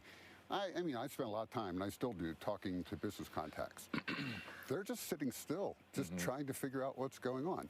Now, some are trying to plow forward. All right, if you're in the data center business, you're definitely plowing forward, but others just sit and wait. And so, I think this is a different level, different type of uncertainty right now. Roger, when it comes to how the chair splits the difference here, and he has shown himself to be a person who is pretty good at creating consensus. If you even do statistically the numbers, there have been fewer dissents under Jay than almost any other Fed chair. What about this idea that he could try to do, maybe call it a hawkish cut, where he says, we're going to do this one time, and then we're going to wait and see, and try to keep the market from pricing in multiple cuts down the road? Let me respond to that very directly and then add one other thing. I think you're absolutely right. He's going to try to create as much flexibility as possible. Right. So this notion that the market is now gradually moving down maybe to 50-50 over time on cut or no cut, I think is going to be very helpful to him. I think he's going to be able to use a number of tools. So there's the policy rate itself. There's also what he says at the press conference. There's so-called the lean insofar as one can talk about it, so possibly a hawkish cut. Let me go back to something that you said earlier, though, where I can respectfully disagree. I don't think everyone wants to cut. The last time we had the SEP, remember, 9 members said 2 cuts this year, 2 said 1 cut, 7 said no cuts. Fair enough. Yeah. So I think this is really a close call as to the wait-and-see group versus maybe a slight tugging group, so to speak. So let me layer on all of this stuff we're talking about, the pressure from the administration to reduce rates. And Joe and I had an interesting debate the other day, or discussion, where I said there's been unprecedented pressure to cut, and Joe said unprecedented public pressure. You've been there, Roger, and I guess you side with Joe? I absolutely sided with Joe. And you're done. I'm done with you, but I'm now on with Joe. Now you're good with Joe. Now I'm going to go Joe's not there today, but okay. I'm going to write him a note saying Roger agreed with him. No, but we should be very clear about this. Yeah. Administrations often pressure the Fed chair privately. Right. You and many of us have lived through a period where that became out of favor. The last happen 2 or 3 while I was covering. Didn't happen. But we shouldn't pretend that this never happens. The public pressure, highly unusual, however. But every Fed chair knows that this is part of the game, and you have to have broad shoulders and plow through and do the right thing. Patrick, how does it play in the room? Well, first, let me go back to the tools that Roger mentioned. There's one other that you didn't mention, which is the balance sheet runoff. Right. I think my own personal view is I think you could stop that runoff right now, and it would go flat for a while. You brought it down to a trickle, right? But let's just stop it, right? It's not a big effect, right? But it is a signal, okay, right? And that I think the committee could use. So in the room right now, what do you want to know? Yeah. I think you see it in the SEP. I think you're going to see it in September's SEP. There's a lot of divergence of opinion. You look at those dots and the divergence of those dots, because people, again, are looking at the data and they're trying to interpret what they see. And so the data, we're all looking at the same data. Everybody's looking at the same data. But it's how you interpret that and what your risk tolerance is. And so for me, I was a 2-cut person in the last SEP. But, that was with a lot of grains of salt, right, in terms of not knowing exactly where this is all going to land. Yeah. Becky has a question back from NASDAQ. Yeah, I just wanted to hop on what President Harker was talking about with the quantitative tightening, the Fed's balance sheet. We had David Zervos on earlier this week. He's being considered as somebody to be the potential next Fed chair. He said that he thinks the balance sheet is neutral again, but it's still more than $6 trillion. Granted, it's down from $9 trillion at the height, but it's a heck of a lot more than it was at $1 trillion before the financial crisis. What do you think the fair level or the new, it almost sounded like you agreed with him just in terms of thinking that are we at a neutral rate for the balance sheet right now? So the honest answer is we never know exactly what that level is. Last time around when we did this, we thought we knew, and we were wrong, right? We had the number too low.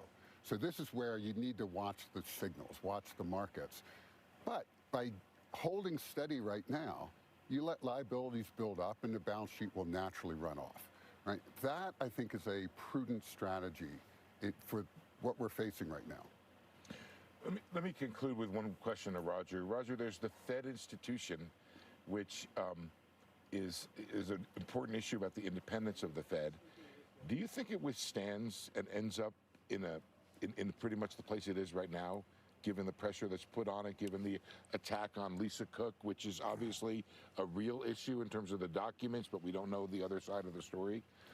There's a lot of pressure on the institution right now. I think there's a lot of pressure on the institution. My view is this is really an important time for the institution to educate the American public on what it does and why it's important.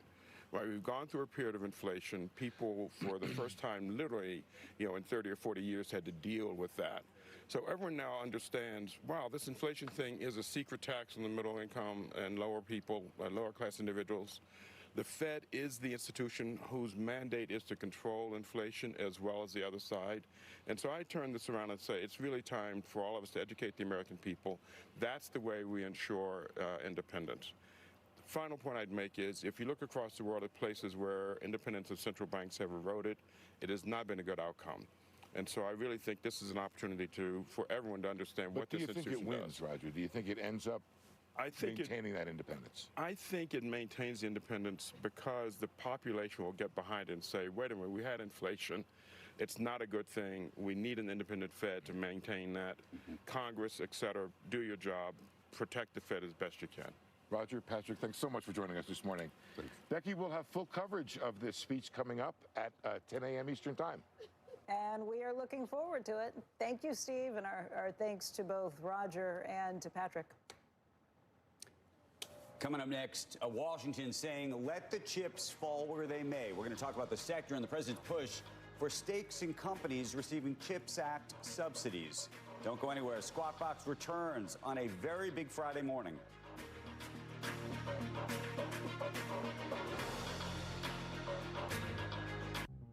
Tap into the data you need to see the market your way.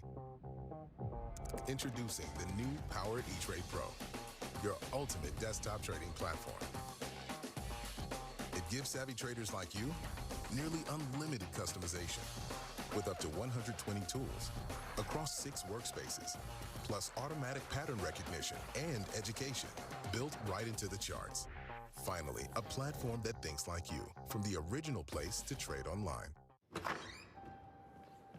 A successful business owner sells his company and takes on a passion project with his son, restoring his father's jazz club, and in the process, revitalizes a community landmark. From selling a business to giving back to where you come from, a Raymond James financial advisor gets to know you, your family, and the way you bring people together. That's life well planned. Mint is still $15 a month for premium wireless. And if you haven't made the switch yet, here are 15 reasons why you should. 1, it's $15 a month. 2, seriously, it's $15 a month. 3, no big contracts. That's actually an elaboration on point 2, but it counts. 4, I use it. 5, my mom uses it. 6, you can bring your own phone if you want. 7, also your number. Bring that too. 8, are you playing me off? That's what's happening, right? Okay, is this my commercial? Doors bring us together. A dedicated Fidelity advisor can help you open those doors. Oh, can you sign this for me quickly? She's so ready to take over. With a comprehensive plan to help grow and protect your wealth for generations. Doors were meant to be opened. I struggled with drinking for 15 years until I tried medication proven to curb alcohol cravings. That's why I founded Oar Health, to help others drink less or quit. 3 out of 4 Oar Health members drink less within 2 weeks. Text TV to 710-710 to learn more. You did it. You took an idea on a napkin, built a successful business, and made it look easy. But at U.S. Bank, we remember what went into getting here. The hard work, self-doubt, tough decisions. From all those extra hours to finally enjoying the rewards. Our wealth management team is always here to work with you and every generation to come, because there's nothing as powerful as the power of us. Coming up, an interview you do not want to miss. You just said something to me which makes me a little bit nervous. Every time a tech expert comes on this show, you better ask him, what are you doing on AI security? What is the thing you worry about the most right now? In an environment where there is a lot of uncertainty, make sure we're playing the long game. Is this the right way to do it? He's not a conventional president. reading the president's latest, I swear he's watching. Squawk Box, weekdays 6 a.m. Eastern and streaming on CNBC+.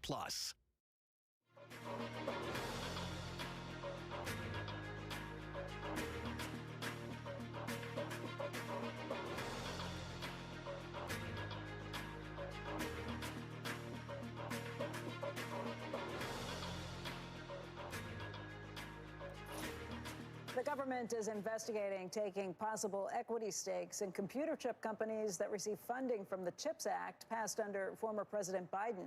Joining us right now is Mike Schmidt. He served as the director of the CHIPS program under President Biden. He's a distinguished visitor at Princeton University. And Mike, there's been a lot of vim and vigor, a lot of talk about what this means, these changes that might take place. What do you think about it? Well, thanks, Becky. Certainly interesting times for the CHIPS Act and the CHIPS industry.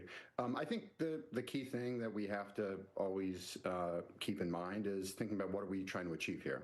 So the CHIPS Act passed on a bipartisan basis. It has unlocked an extraordinary amount of investment in the U.S. semiconductor industry. It's done that by providing subsidies, incentives that close the cost gap with countries like Taiwan, Korea, elsewhere in the world that are able to build fabs and produce chips at lower costs. And so that's the idea. That's the contract. You provide incentives to close the cost gap. Providing equity is a different construct. These are companies that generally can raise equity on their own in the private markets. Equity comes with a cost, cost of equity for shareholders. And so, ultimately, CHIPS is a really important national security objective. It is a bipartisan objective. But the question is, what are we trying to achieve, and how are we using the tools of industrial policy to achieve that? Yeah, I guess the construct has changed, though. When you look at tariffs in the new administration, it's changed the cost advantage factoring into some of these. And the way we've kind of been talking it over this past week is that the CHIPS Act was there as the carrot to try and convince companies to manufacture here in the United States. This might be seen as a little bit more of a stick that, hey, build it here or we're going to charge you a lot more anyway. Yeah, I think that's right. I mean, I think tariffs are a tool in what you might think of as an industrial policy toolkit. You think of grants, you think of tax credits. This Congress and administration has actually increased the tax credit for CHIPS investment, so that's another carrot. You think of loans, you think of grants. They're all tools in the toolkit. I think they can all be wielded appropriately. And I think overall, though, what you do want to see ideally is a long-term strategy, a kind of stable approach to long-term industrial policy. Remember, a leading-edge fab, a single leading-edge fab costs $25 billion now. It takes 3 to 5 years to build. It'll pay off over the course of 20 years. So you do want a stable, long-term policy environment and incentive structure. But in that context, absolutely, there are many tools that you can use to try to achieve your outcomes. And here's part of the problem now. It feels like under this equity strategy, and by the way, I do understand the national defense aspects of this. I do understand wanting to make sure that we produce things here in this country so we're not reliant on other countries. They can't hold us up for ransom and say, you're not going to get these things that are critical to your industry. But at this point, if you're talking about an equity stake, if I'm a company that can do it on my own, I don't want your help. So you only get the losers saying, yeah, sure, we'll take some of the money. I think that's a real concern. I think that, again, the construct of the grant is to say, we want you to be cost competitive with other countries so that you can do this here. Equity doesn't provide that benefit, and so you might end up attracting a set of companies that are more interested in funds for, say, liquidity purposes or cash purposes, as opposed to competitiveness purposes. And I think that's a concern. Is Intel, a cash-strapped company then to say that they want the money and they'd potentially take it? If you don't say that you don't want the money, does that label you as a loser who's on your way down? I can't speak to how the negotiations are going between Intel and the government. What I can say with respect to Intel is, number one, I think it's an important focus. It's an important national security priority. CHIPS has a range of investments. You have TSMC building a massive facility in Arizona. You have Samsung in Texas. You have Micron, SK Hynix, and beyond. But Intel obviously is a really important part of the national strategy. I think the question is, again, what are we trying to achieve, and what tools do we have to achieve it? And I would just say on Intel, the issue there is demand, right? They need customers for their fabs. They need customers, and you can't manufacture that at the government level. I do understand Treasury Secretary Bessent's point, though, that we should be getting something back for this. Is there any way to incentivize these companies and not have the American taxpayer pick up the entire bill? We should get something for what we're putting out. But isn't hold on, can I just ask a question that relates to this, though? Isn't the whole point that we are getting something back? That as taxpayers, no, but as taxpayers, is this an infrastructure bill then, and then do you treat these companies like utilities? If we lay out the no. What I'm saying is the benefit to the benefit to the taxpayer may not come in the actual equity. The benefit to the taxpayer is that we have the national security and we're producing them in the country. Everything else that we see that way, we end up treating the companies who participate in it as utilities. Like, you're going to have to give something back for what you get. And are you putting? It's a mess. It's a bit of a question because I can play either side of this. Yeah, I think, look, this is debate, and so we set up the CHIPS office when I was there as basically a private investment fund in the government. We had industry people, investment folks, private equity folks, and we sat in an investment committee and we had these discussions. And to Andrew's point, the way we always thought about it was the return for the taxpayer was in economic and national security. It was in but what if you picked the wrong companies? Like, it looks like you may have in some cases. Well, I think what we did was have a diversified portfolio, right? So we said, we're not going to put all our eggs in one basket, just like any investors are who are watching this right now. You say, yeah, we're going to bet on Micron and Samsung and TSMC, and Intel was an important piece of that, and then you structure the awards in a way that money goes out over time, tied to milestones, so you're protecting taxpayer dollars, but also— Would you still be giving them money? Take some risk. Based on where they stand today? I think that the Intel is an important national security priority. I think the whole purpose of programs like the CHIPS Act is for the government to take some risk. I think there are ways to structure things to protect taxpayer dollars. And what I think we need to continue to do, which we tried to do while I was in government, and I hope the current administration is continuing to do, is to focus on the demand side and really try to make sure that we can help Intel to fill the fabs. Ultimately, that's something Intel needs to do on their own, but I do think there's a role for the government to help. But do you, Mike, I know they're going to kill us. Do you think the government should effectively be pressuring other private enterprises to buy chips that they otherwise would not buy? Because that's where this all goes. When you say you create demand. It's a tough question, and look, all of this is uncomfortable. You're giving grants to private companies, you're giving equity to private companies, and the question is, what is the tool that is going to help to solve the problem?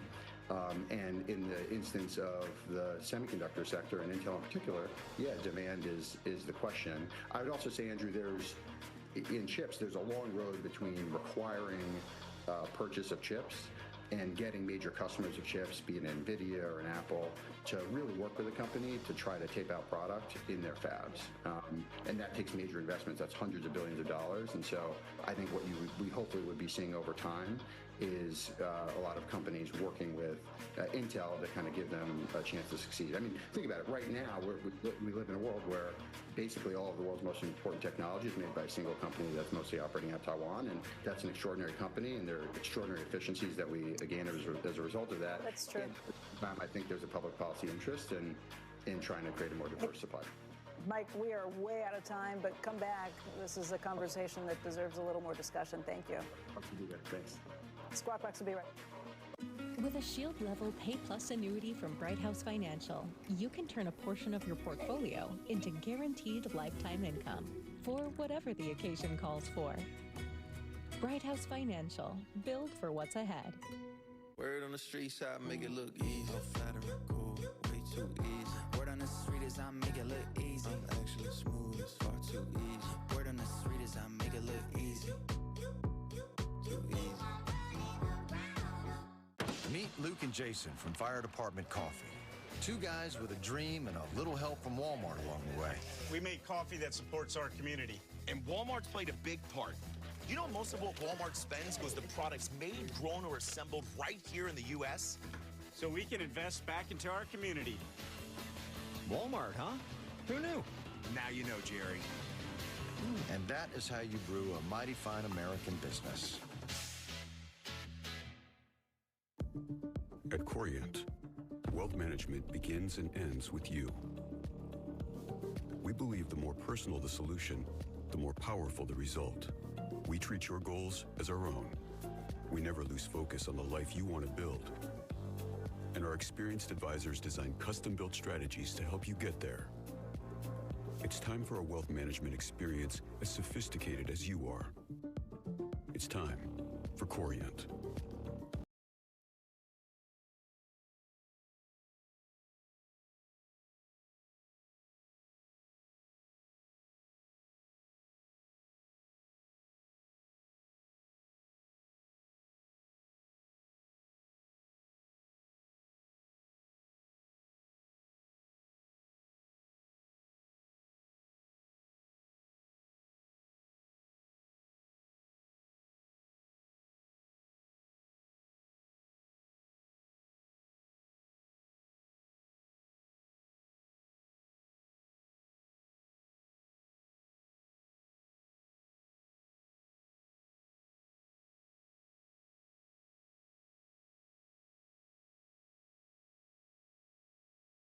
Like this, looking all goofy.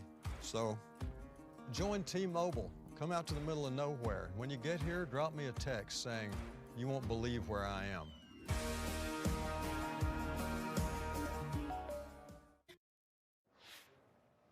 Joining us right now, Jason Pride from Glenmead. Good morning to you. We have literally 90 Order seconds, submitted. less than. Okay. Okay, up, down on what you're going to hear from Jay Powell today and what the Fed is going to do in September. Look, the Fed and Powell in particular is going to have to walk a little bit of a line here, right? Data, generally speaking, inflation has been coming down to the range they want, but the recent employment reports have been a little bit on the softer side.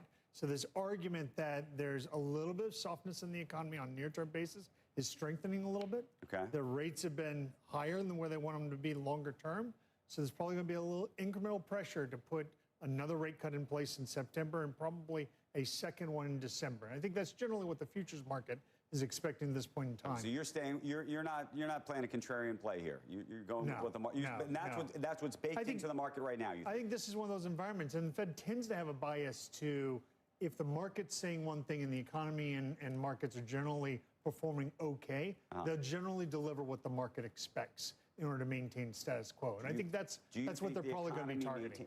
Do you think the economy maintains? That's the question. I think the economy maintains, and then as we look into 2026, the uncertainties of tariffs from 2025 fade in the background, and the benefits of stimulus heading into 2026 actually picks up, and we actually see a modest acceleration. Thank you, sir. Thank you. Becky, thank you. Thank you. Have a great weekend. Have a great weekend, everybody. Squawk on the Street begins right now. See you Monday. Today's the day the street and global markets have been waiting for. In about an hour, the Fed chair will deliver a keynote at the Fed Symposium in Jackson Hole, and of course, we will bring it to you live. Good Friday morning. Welcome to Squawk on the Street. I'm Carl Quintanilla with Sarah Eisen, Mike Santoli at Post 9 of the New York Stock Exchange. Kramer and Faber have the morning off. Equities going into the speech with some green arrows, but S&P coming off a 5-day losing streak for the first time since January. Let's, of course, begin with the Fed chair in Jackson Hole later this morning. Our Steve Leisman is there. Big day, Steve. Yeah, a little light on the mountains, and maybe we'll get a little light shed on how the Fed chair feels about where we ought to be going with interest rates. And I think this is important for a couple reasons. Obviously, it'll provide some guidance to the market, but also guidance to a very, I'd say, divided committee and the opportunities we've had to chat with the committee members. There's very, very different views. And we had Patrick Harker, the former Philly Fed president, who really just left office in June. He talked about the fuzziness of the data.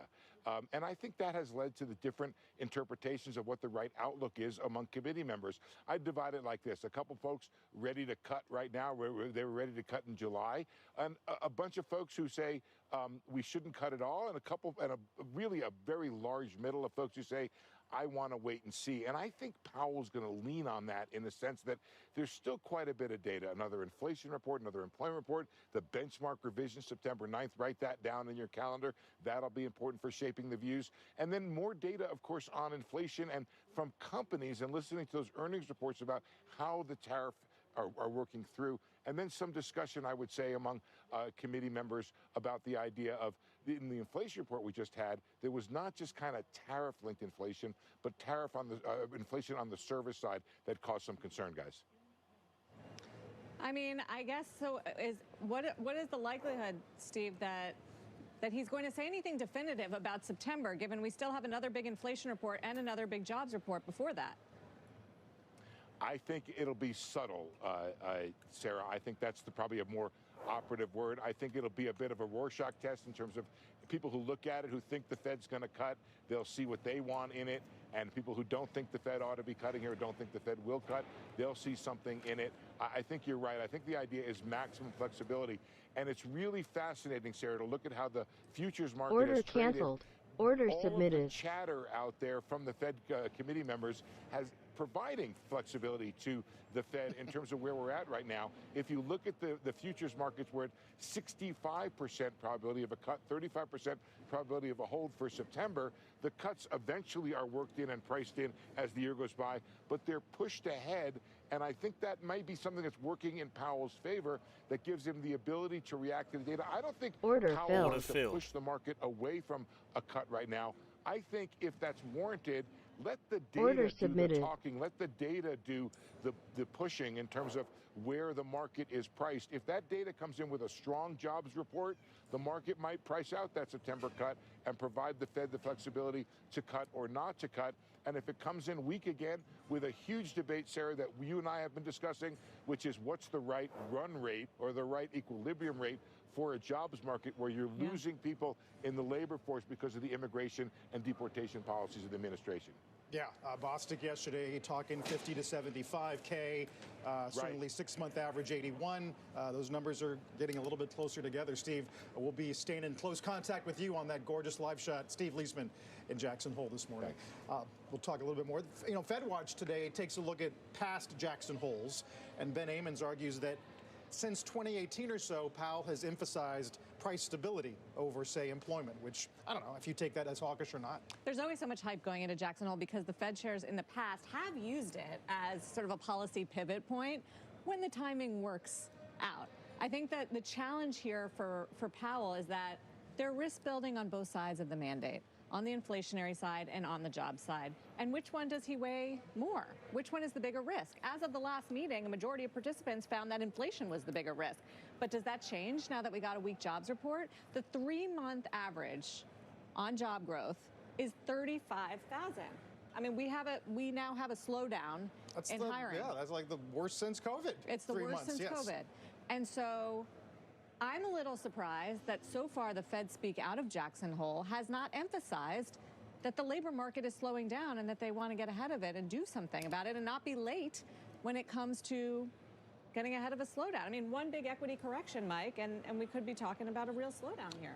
Yes. I mean, I do think that ambiguity and ambivalence are almost the right place to sit with all of this, because everything you say is absolutely correct. And I do think that in other times you'd be eager to kind of get out in front of this softening trend in the labor market. But if you look at the premise of the June outlook for the Fed committee of 2 rate cuts by the end of the year, it was that the unemployment rate was going to get up to 4.5%. And the market's concern is going to be if the Fed is hiding behind the unemployment rate specifically and using that as an excuse for inaction because inflation hasn't cooperated yet. That's a problem if you think that the unemployment rate's not giving you an accurate read. Now, right now, consumer activity has not fallen away in such a dramatic fashion that you'd say it's an emergency we have to respond to if you're the Fed. So it is about being proactive or not being proactive. And honestly, I don't want to say the stakes are low. The stakes are low in terms of exactly when we get the next 25 and maybe how many are there. Because if you look at, the Fed thought we were getting 2 by the end of the year. In June, we've had a pretty cataclysmic jobs report since then. In theory, that should maybe lean people more toward a cut. On the other hand, market's hanging in there. By the way, 3% inflation, the stock market doesn't care if we're sitting at 3% for a while. It only cares if it's going to cause the Fed to over-tighten. And the bond market. I think the key is that the bond market is more worried about jobs than inflation. I mean, you see that in inflation expectations. You see that in the cuts that are priced in. And that I think, is a question for Powell. Now, I would say if he disappoints on the whole, like, we're going to cut in September trade, Mike, the market's in a much better position now to deal with that because, as Steve mentioned, the swaps market has reduced the odds to 65% from almost 100%. 110. Yeah. Right. And now there's almost like a chance that they go 50 basis points by the end of the year, which does set him up easier. But don't know, did you hear Beth Hammack yesterday, Cleveland Fed president? Yes. I mean, what her main points were, we're missing on inflation. The notion that tariffs are a one-time, a one-off, may not hold. We're just starting to see the impact of tariffs. And then, of course, some of the commentary this morning in Jackson Hole, Harker talking to Steve about sort of the difficult conundrum that the Fed in general is finding itself in. Take a listen. You're looking at the data, and the data is fuzzy. Let me use the word fuzzy. It's just not very crystal clear. And so at this point, I was in that camp of let's sit here and hold and let's get a little more certainty before we move. You know, we're heading this, Roger's right, we're in this period of, let's call it stagflation light, right? It's not the 70s, but it doesn't feel good right now. Kind of coincides with Krugman on a Substack today talking about a jobless recovery, which we've been hearing a little bit at this desk over the last week or two. Sure. I don't think the data is fuzzy. I think like we're still debating whether tariffs are going to be inflationary, which only goes to show that they haven't been as inflationary as everyone thought. And yes, we've seen a little bit of a tick up in inflation, but nothing sort of out of the range that would put us, you know, in worrisome. Well, I think the argument is that we basically have built these lags in because of the stop-start nature of some of the tariff rates. I mean, even if you look at company by company, all the retailers, they're pushing their tariff impact into fourth quarter and next year. Maybe there's a lot of mitigation. But the reason that I would say I would agree to a degree with Harker about the data being fuzzy is you're actively reducing the labor supply at the same time you're applying this production/consumption tax in the form of tariffs, and you don't know who's going to really pay it or how much is kicked in yet, and therefore you have to figure out exactly how much credence to give every number that comes in. It's coming from a decent place, I think, right? Pretty benign, somewhere near full employment, inflation kind of bumping along where it was late last year for the most part. So I don't think it's a matter of everyone's ignoring the obvious thing to do. But I think it's one of these situations where people of good faith can totally disagree about what should be done next, and people of bad faith will just use the data they want and say, get the rates down. Right. You know? Although to Hammack's point, I mean, her basic argument is the game, so to speak, is just getting started. So, you know, we're arguing about who's going to win, and it's the first quarter. I think there's another argument to be had here, which is, can the Fed really do anything about tariff inflation? You know, the question is, does that inflation spread more broadly into the economy, in services inflation, in wages? Yep. Like, that's monetary inflation. That's what the Fed can do something about. They can put the brakes on, or they can keep this restrictive policy. I mean, if we're just seeing some goods prices increase, is that a reason for the Fed to choke off the economy? If we're also seeing weakness in the labor market, like, that's the debate that I think that they should be having, and that I think points them closer to a cut than to staying restrictive. You did see some folks pointing to the uptick in services inflation, whether it's noise or not, and whether it feeds into PCE or not, and basically saying, well, if nothing else, then goods is not disinflating to offset that. Right. That's Apollo, that's Torsten Slot's point this morning. I mean, T.S. Lombard yesterday, if the economy is strong enough for tariff prices to be passed through, why would one think that workers would not be asking for a compensatory wage hike in response? That's the worry that you're pointing to. I don't know, though. Because they're not getting wages. It's coming. It doesn't seem to be wage driven at all. If there's any inflation perking up, because it's a low hiring market. Continuing claims are at a cycle high now. We're at the highest in years. That means that people are not able to run out and get jobs. We don't have that kind of demand for labor that we had a few years ago. Look at the survey stuff. An AI engineer. So that's exactly. You look at the survey stuff, and there are people saying it's hard to find jobs. Whether Brief note on the broader market this morning before we get further into the Fed. Of course, we're coming off a string of daily losses ahead of the speech. Rotation out of big tech has resulted in this 5-day loss for the S&P. That's the longest losing stretch since January 2nd. Some discussion this morning, Mike, about sort of spreads between the equal weight and the market cap weight S&P blowing out on price to book, price to sales, multiples, and all that. That's the setup coming into August, which was we reached another point of extremes with concentration, with reliance on mega cap, with valuation. The NASDAQ 100 got back to the ceiling of its post-pandemic range 28 times. It kind of has come down to 27 times forward. And, I do think it's kind of the market's way of trying to rectify some of those imbalances. The most benign possible way this goes is how it's been going, which is the stuff that was most overheated cools off. You have this kind of choppy internal correction in the S&P 500. Like the median S&P stock is 12% off its 52-week high right now. The overall S&P 500 is down a whopping 1.8% off of a record. So if you can kind of get away with doing it that way and just letting things cool off and letting sentiment come off the boil, which it kind of has. You look at CNN fear, greed, it's back into neutral. Now, I think it's too quick to say it's done, but it is interesting that we've managed to sort of just take some of that froth off the biggest stocks. Now, the problem is it's coinciding with this bigger rethink of the AI theme and whether, in fact, it was oversold to us. We've been overplaying that hand, and maybe we have to, prepare for a period when it looks a little bit less fruitful for everybody. Right, you're pointing to things like the MIT study about corporate response to AI, the GPT-5 admission now that it wasn't maybe all we hoped it would be, the Meta hiring freeze. Yeah.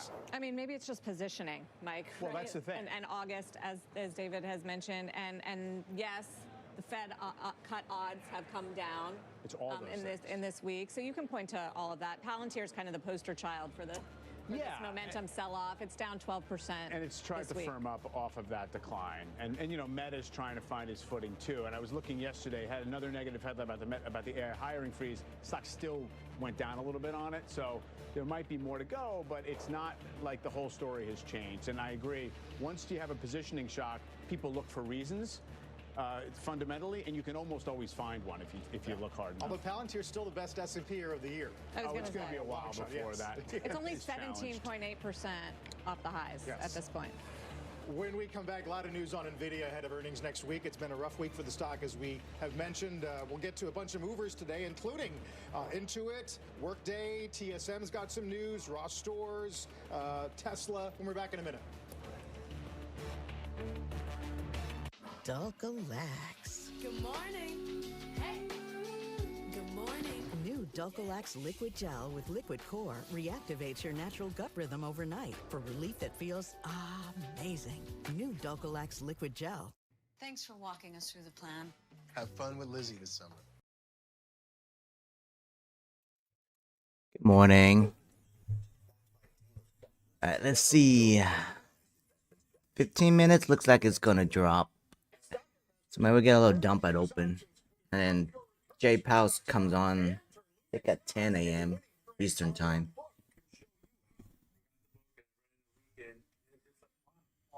What's up, buddy?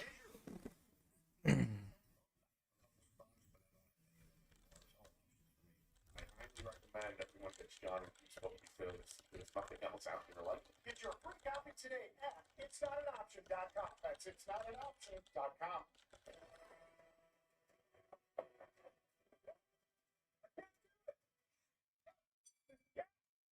It's just so big. We're on the double. After my hospital stay, I like that close with gas. I pay me cash for expenses. Health insurance didn't cover. Nothing covers gas.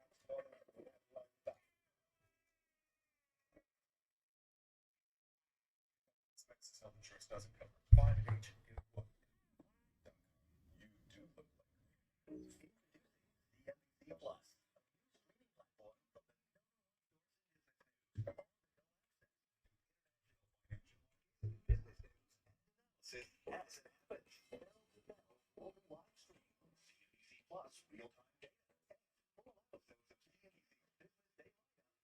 What up?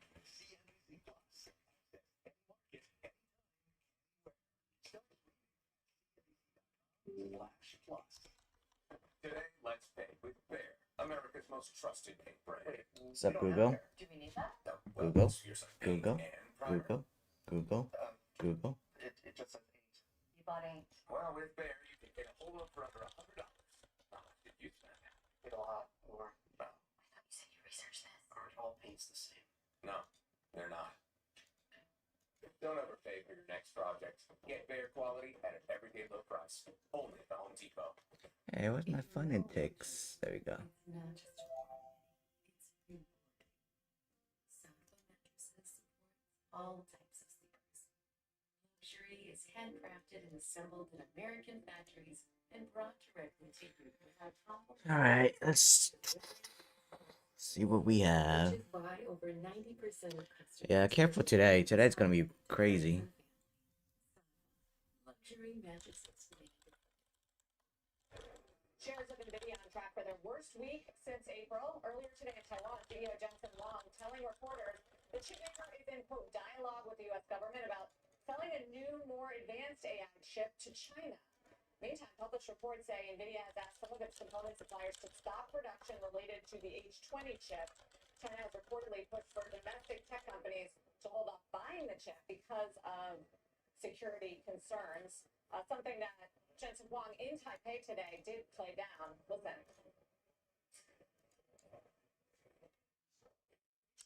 I'm very grateful that the U.S. government, the Trump administration, has approved licenses for us to export H20s to China.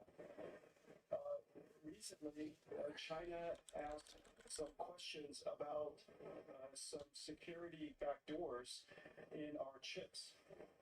We have made very clear and put to rest that H20 has no security backdoors. There are no such things. There never has. I mean, the AI war continues to be fought between the U.S. and China with these chips on the front lines. And I guess the question for NVIDIA shareholders is, will they or won't they be selling a lot to China? The U.S. government has given them permission on the H20s, but now China is hesitating on the H20s. Will there be some sort of newer chip? Will China feel confident about it? Will the U.S. feel that it's okay to share the advanced technology? I mean, these are all questions. Yeah, it's tricky. I mean, first of all, the NVIDIA story, let's say, over the last 3 years has been just so pristine and clean. And you didn't have to worry about a lot of these nuances because it was supply constrained and it was selling to the world. This is delicate because you don't want to create incentives for China to sort of disengage and say, we'll try to do it ourselves. They also don't want to be in the position, China, of feeling as if they're getting last generation stuff that maybe is somehow they can make the excuse that it has some security concerns. And NVIDIA always wants to say we're pushing the cutting edge and we're a good corporate citizen in the U.S., but we want to be selling to everybody. So I do think it's complicated. I don't think it's really changed the overall fundamental story here for NVIDIA. It happened at a time when all these stocks probably What up, Cat Daddy? to calm down a little bit. It's still a few percent above its 50-day average. It's been raging above that for months on end.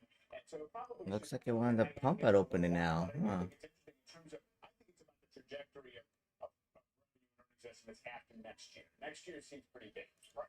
Huh? We're going to get on Wednesday night, and I think down next week as well. Yeah. Give us a little perspective. Yeah, they are. They're fixing it. Yeah, by the way, Xi is hosting Modi and Erdogan and Putin at this summit in Beijing, and a couple veiled jabs at the U.S. about disrupting world peace. So some of this might flow through the vicissitudes of trade and diplomatic relations too. Sure. Especially when it comes to India and China. Look, on NVIDIA, Their support is crap though on Rise. China revenue story sort of an extra bonus. It's not the bull thesis on NVIDIA, and it's not it doesn't contribute. Hey Google, what's up? On NVIDIA and the just growing dominance and market and voracious appetite for what they're supplying in terms of the AI revolution.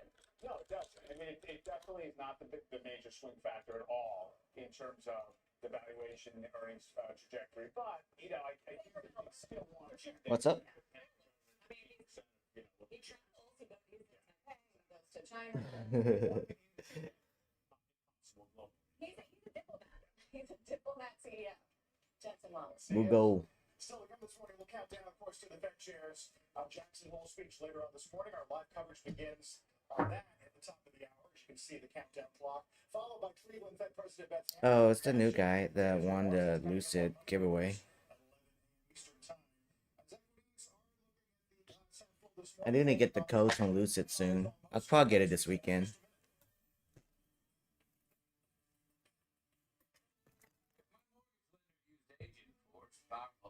Salesforce, a digital agent would have helped me pre-qualify before my dream husband. So, wow. I'm short. Yeah, I'm short at 47. 247. Oh, jeez. soon optional. Agents works out with lenders, but then finance. That's what AI is meant to be. I want to average down. I don't size heavy. Mugo does.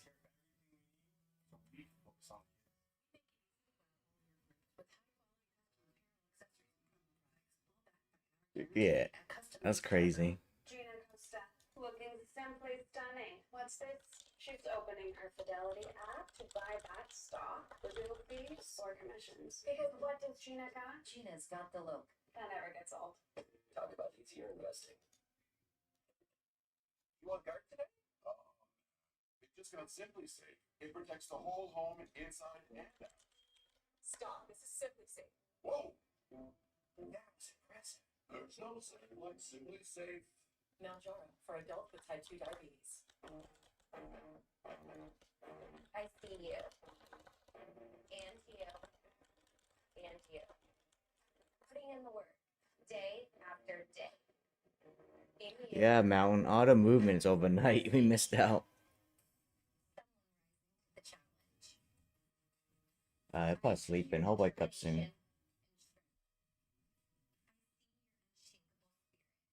Mounjaro for type 2 diabetes. Don't take Mounjaro if you're allergic to it, or if you or someone in your family have medullary thyroid cancer or multiple endocrine neoplasia syndrome type 2. Stop and call your doctor right away if you have an allergic reaction, a lump or swelling in your neck, severe stomach pain, or vision changes. Serious side effects may include inflamed pancreas and gallbladder problems. Taking Mounjaro with a sulfonylurea or insulin may cause low blood sugar. Tell your doctor if you're nursing, pregnant, plan to be, or taking birth control pills. And before scheduled procedures with anesthesia. Side effects include nausea, diarrhea, and vomiting, which can cause dehydration and may cause kidney problems. So what do I see? Someone who's got what it takes to do diabetes differently with Mounjaro. Ask your doctor about once weekly Mounjaro, paid partnership with Lilly. There was a report Berkshire Hathaway-owned railroad BNSF was looking into a takeover just off the phone with Warren Buffett. That is not true. Squawk Box. Oh, it's dropping. Oh yeah, 5 minutes left. No, I'm short. Mugo's long. Oh yeah, Mugo's too long. Either you blow up or I blow up Mugo. They did guide a little light for Q1 sales, looking for up 14. Street was a little more than 15. Opening bells coming up in a few moments, and don't forget, you can we'll talk to Sasan Gaddarzi later this morning on Money Movers at 11 a.m. You can catch us anytime, anywhere. Just listen to and follow the Squawk on the Street Opening Bell podcast. Hi, I'm Josh Brown, CEO of Ritholtz Wealth Management and the newest contributor. So I need to pass this take profit today. I almost have to cancel it. The renewal is coming up. I gotta pass its eval.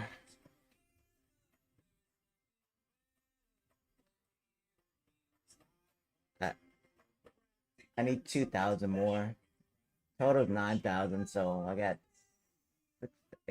7,000 already, so I need 2,000 more. I gotta focus.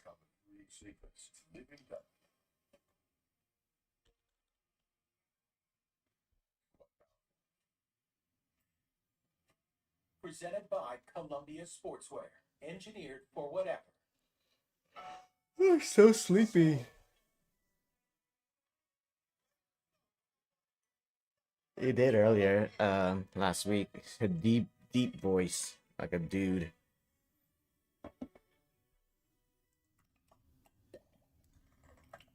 That's fate. That's all, it's fate.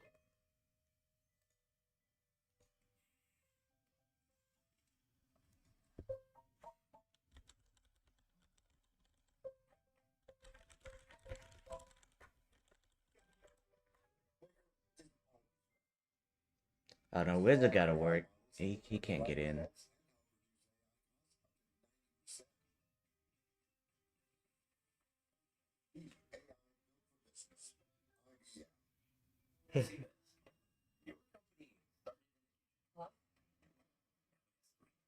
Oh, wow.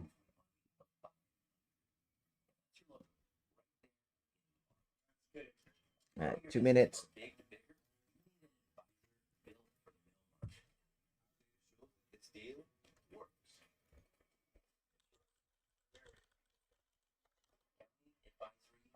instruments, and more. No, it went back up.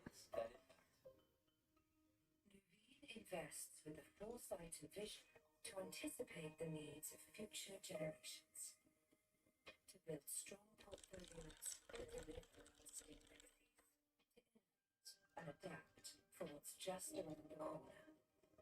Because after 125 years of yesterdays, Nuveen knows your ultimate stakeholder is tomorrow.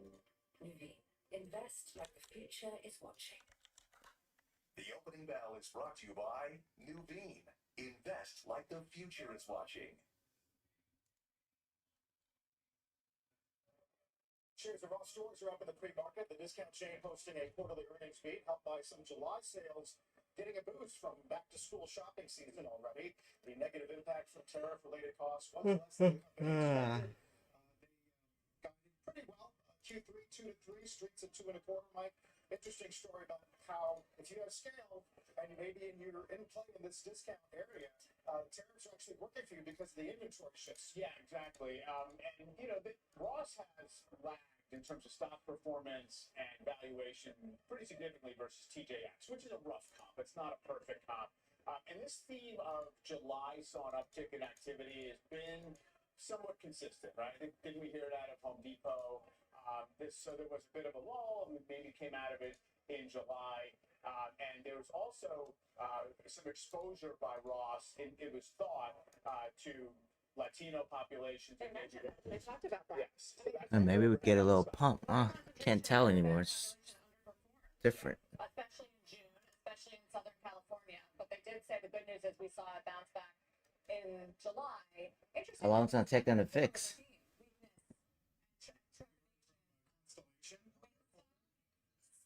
Coca-Cola. How old is it? Mentioning some weakness, but it does seem to have come back. Oh, it's pretty old.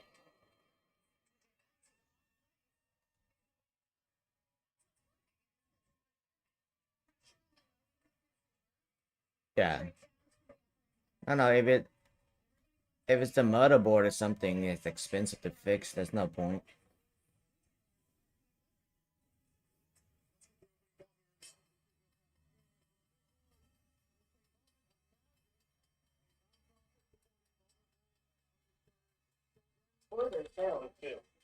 Oh, I just got out. Oh no, sorry. I just got on my short. That's a good drop. Did you get out, Google?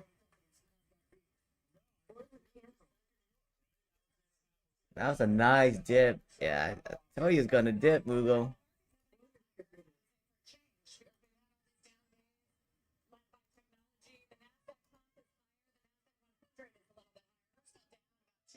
What's up, man? I guess it all depends on what Powell says in about half an hour from now. And whether he, I don't know, gives any kind It's going back up. toward whether they'll cut in September. I think that's hard for him to do right now with some reports still left and also with risks on both sides for him. It's been interesting because it's been hard to pull the market off of the idea that September looks like the odds-on favorite for a cut. You know, Steve mentioned that the implied odds in the bond market have come down, but they're still over 50-50. The two-year note. I don't think the bot's gonna go short yet. No, not yet. It's gonna wait. 68 or something like that. We've rebuilt half of that loss. Yeah. Oh, pump and dump. J Powell comes on soon. 30 minutes, I think. Yeah, 10 Eastern. The market usually will kind of take heart in that and just continue to dial forward its confidence. Yeah, all day. The takeaway, being either hawkish or dovish from Powell, is really going to be more about the composition of what leads and lags the market as opposed to the overall market. Because in theory, dovishness should help the small caps, the laggers, the more leveraged stocks, the lower quality, and vice versa. That's getting a little bit fouled up by the momentum reversal and the positioning shock that we've had in the last week or so. But I do think that would be something we could track. Right. Would you include the home builders as a lag? It's a close to year-to-date highs. They're at a little bit of that fulcrum. Oh, you long? Coming off the lows pretty That's a good long. Any what? So yeah, come back. Language would be more in the category of I don't know. healthcare, I think, which have perked up, but again, it's a really ugly chart. While we're talking about odds in the curve, there has been discussion this week about the long end, not just here but around the world. Japanese long end, highest of the century. UK, even with the FTSE at all-time highs. Albert Edwards decided. We gotta pump back up. Is always cautious, but he does. Orders committed disaster in sovereign debt, lack of safe havens around the world. It's worth keeping an eye on. I think it's some firmer inflation numbers. I mean, we got that from the UK. All right, later, buddy. And I think there are questions about just how much easing this easing cycle can go for even Bank of England, some of the sort of weaker economies like Europe. Gambit's really not waking up. Don't tell me he traded last night. They flush overnight. Feeling that maybe, you know, if we see a little bit of a firming inflation here. Oh yeah, he did. Yeah. I think he says taking a break. Yeah, feel bad for him. Market's been crazy. This year, more than 1 year, which is Yeah, but he goes heavy. He's like Mugo. They go in like 20 NQ and shit. like the German budget. You know, Japan's been out of deflation. I want a short. These massive I'm gonna go get. tech companies that are no longer sitting on the they're putting it into the economy now. That could be inflationary. That could raise your electricity bill. I want a short for J Powell though. Raising the metabolism of the global economy to a fair degree. And in fact, in this latest reset lower in the NASDAQ, non-U.S. equity indexes have ordered filled. A lot of them have been clicking. Let's go. It's kind of interesting. FXI is up 50% year on year, right? I mean, Sub Q-tip. You see what Google just did? That little voice thing. Memo. Pretending again. Let's scroll up somewhere. For sure. I mean, so much of it also seems to be kind of the body language of, is it okay for people to get rich again? You know, that kind of thing. And if they are sort of hands off on that for a while, and you see some of that. And of course, the export story for China has not really perked up like they've been, you know, exporting more elsewhere. We're 14% of their exports. They've found other homes for those goods. Right, and 14% of the exports are a really pretty small percentage of their GDP. I mean, short and long is both paying. It's come at a time when they could theoretically absorb it. But it's the same range, 220 to 260. What's up, Gambit? This is my last day. I have to pass this before it renews. On my 150 Gambit. I had to pass the 150 today. It's renewing, so it'll pass or blow. And I'm gonna cancel it if I blow. I'm not doing 150 anymore. It's too hard for me. I have to. I have to YOLO. I mean, I don't think the Fed can do a lot about electricity prices. Specifically, restrain demand in other goods and services, keeping rates higher. Order submitted. Order failed. Order submitted. Shows up in the broader inflation data. It shouldn't be a problem. Order failed. Order submitted. Not necessarily for the overall economy. We're a services economy, and we are a goods economy. And the question is, will that filter through? And we just don't know that. Look, core is higher. Order canceled. Order submitted. Cut 50, and it was starting at 5.25 to 5.5. We're now. Man, that's a lot of movement. I think you can make the argument for sure that there's room for like 3 cuts before you get to neutral based on inflation expectations and everything else. Ned Davis is talking about that. That's basically what the math gets you based on market-based inflation expectations. But, you know, do you have to hurry to do it? Or is that just kind of the potential? Ooh, that pump. If you get clearance from the data. Only room to open lower is information technology. Nvidia's down, AMD is down, Palantir is down. Bot's still long. Bot caught a good long and a good short doing London. We'll talk to the CEO 193. But that was like at 3 a.m. Yeah. ETF is Yeah. just about made a test of its 50-day. And I keep talking about the technical metrics because this has been such a tactical move, and it has been much more about like let's just take some of the pressure off and calm these charts down a little bit. So again, that would be your ideal scenario if you felt like this was just a little bit of a stutter step. If not, if Order filled. Order can't submitted. as a group find their footing, then maybe we have to. Might be a trap for Jay Powell. Who knows?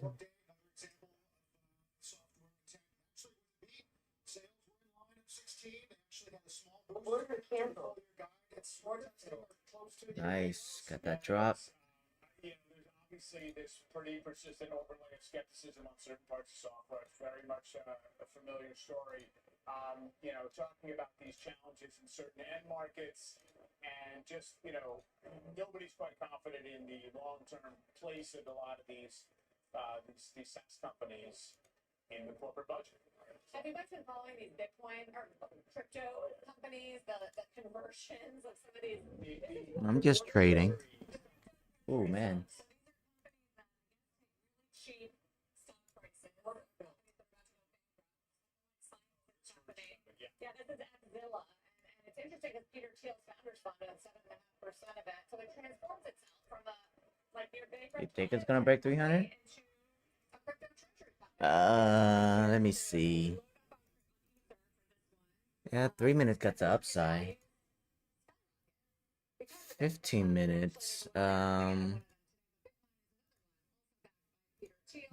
it's a little bit upside. Yeah, you might be right. Better cancel my short then. It's about 36% of the air coming out of this moment. I think Peter Thiel's group is registered to sell some shares. Order submitted. A public company and using it as a vehicle to issue new equity and do something new with it. Order canceled. A pretty time-honored, penny stock up and down. I'm not saying these are necessarily pure pump and dumps, but the idea of just sort of let me find a ticker and I can just hijack. You guys can't hear me? No, I'm talking about YouTube. Okay. 628 versus 20 for Bitcoin. We're going to talk to Tom Lee later this week. Speaking of BN, and there's no way to examine that price. Wow, that pump. Order filled. Order submitted. Tom Lee's company. Order filled. And they're going to buy ETH with it. But Tom is also Nice. sort of this I think it's gonna hit 300 for sure. Let's see the next level up. Be 357. Yeah, that's 300. There you go. Just a lot of Fed speak. The 10-year is down. We're down 4.3%. The 2-year yield a little bit lower, 3.77. Got a pop off of data yesterday. Yeah, we got 20 minutes left. Yeah, at 12. Yeah, so Trump's 2 hours after Jay Powell, so we gotta be careful. I think so. Coincidence though? He's going on.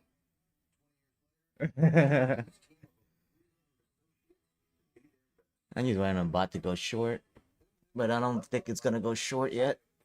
Not for a long time. Yeah, look at that pump.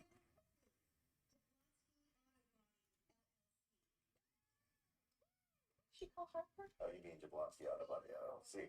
Yeah, she sold the Twins name. Order filled. Like stadiums, the kids are so expensive these days.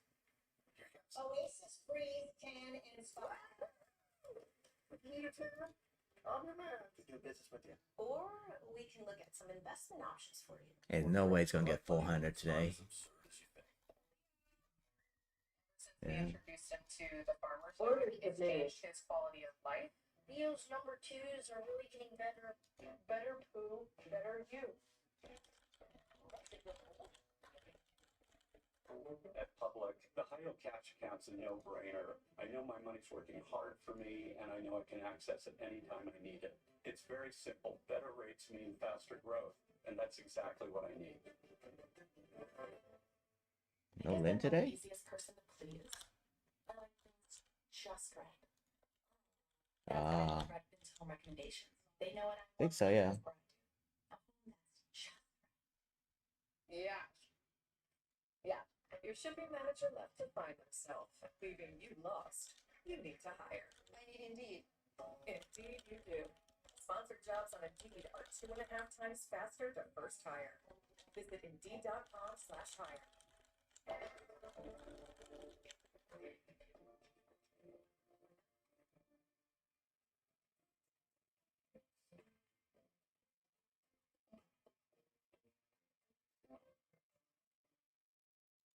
When I started Walton Goggins Jogger glasses, I didn't know how to turn all this. He just woke up. With its magical AI powers, it not only creates it, but slaps that sweet thing everywhere. Short before the news. I hope you didn't size heavy. Just wait. Supported both her mom and her son. Who knew your career could drive your future? Oh, you play at open a lot, and that's when you're doing bad.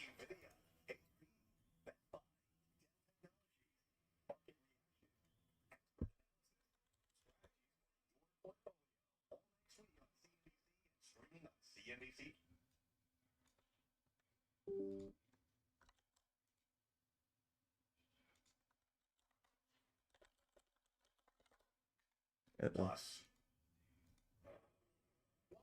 In autos today, specifically with EVs, Lucid, of course, we're watching that 1 for 10 I think I'll drop. Got some news on this new affordable SUV, and then Stellantis with this Jeep EV news on the Cherokee. We're watching all that in a very busy session for autos. No.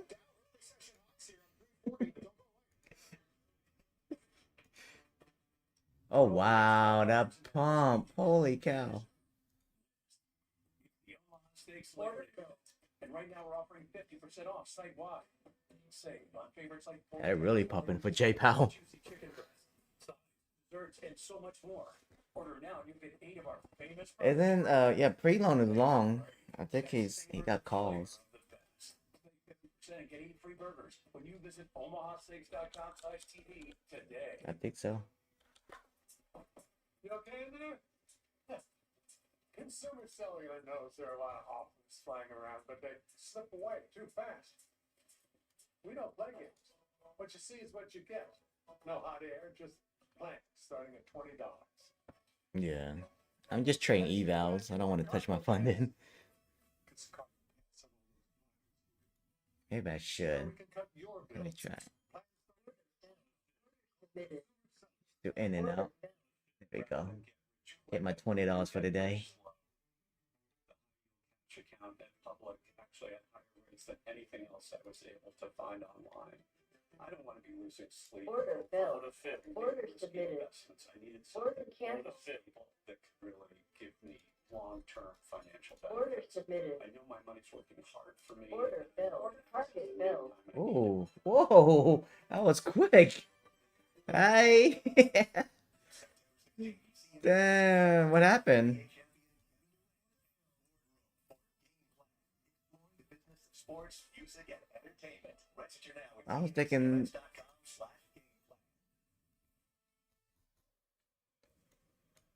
I thought it was some news or something. That was a nice wick. I was short too. It lasted less than a second. I got in and it just took profit. Wow.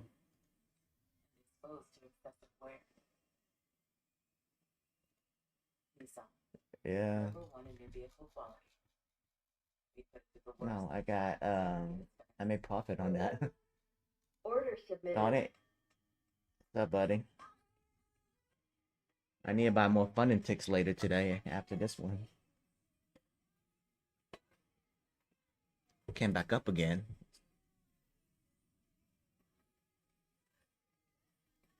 Order canceled. What, the 37? Let's do a short at 35. Order submitted. Did you get out green, Gambit, on that dump? Oh, you took an L? Moments away this morning from Fed Chair Powell's speech at the Fed Symposium in Jackson Hole. Let's bring in Apollo's Global Management Chief Economist, Torsten Slot, joins us here at Post 9. T, happy Friday. Yeah, that's what I'm banking on. I'm trying to pass this. It's my last day. I have to pass this account. Yeah, I was taking too long. I gotta stop buying evals. I don't have enough time.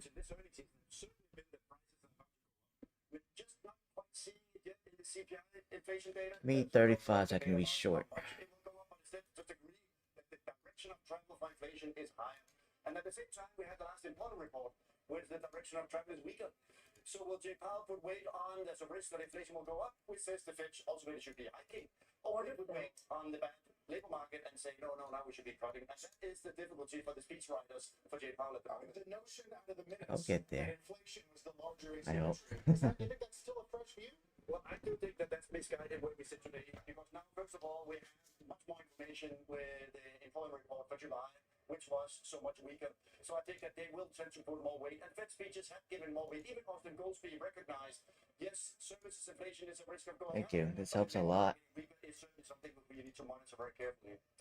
What about this drama surrounding the Fed governor, Lisa Cook? I mean, it's even new information this hour from the FHFA director, Bill Pulte, who's claiming that, some of the mortgage fraud took place when the Fed governor was actually sitting as governor, listing her residence in Georgia, but previously putting it up for rent. How serious do you think that is? What are the market implications? Well, the issue is that this is Oops, wrong one. from the discussion that we're having about inflation, unemployment, and the dual mandate. But it does touch on, of course, the broader issue for how does Jay Powell deal with this. There will not be any questions from the press at this event, so he will be able to talk about just inflation, unemployment. But it's very clear that this is, of course, something that is hanging as a cloud over Jackson Hole at the moment. But do you think that there are implications for the bond market? Do you think that it's too much of a reach to look at another potential vacancy at the Fed? Well, I think ultimately what the outcome could be if this gets worse. Again, I have 2 NQ short now. We did have 2 dissents at the last meeting, and we have not had 3 dissents since 1988. Wow. So we are now Yeah, average is 293. It's a long way. Either blow it or pass.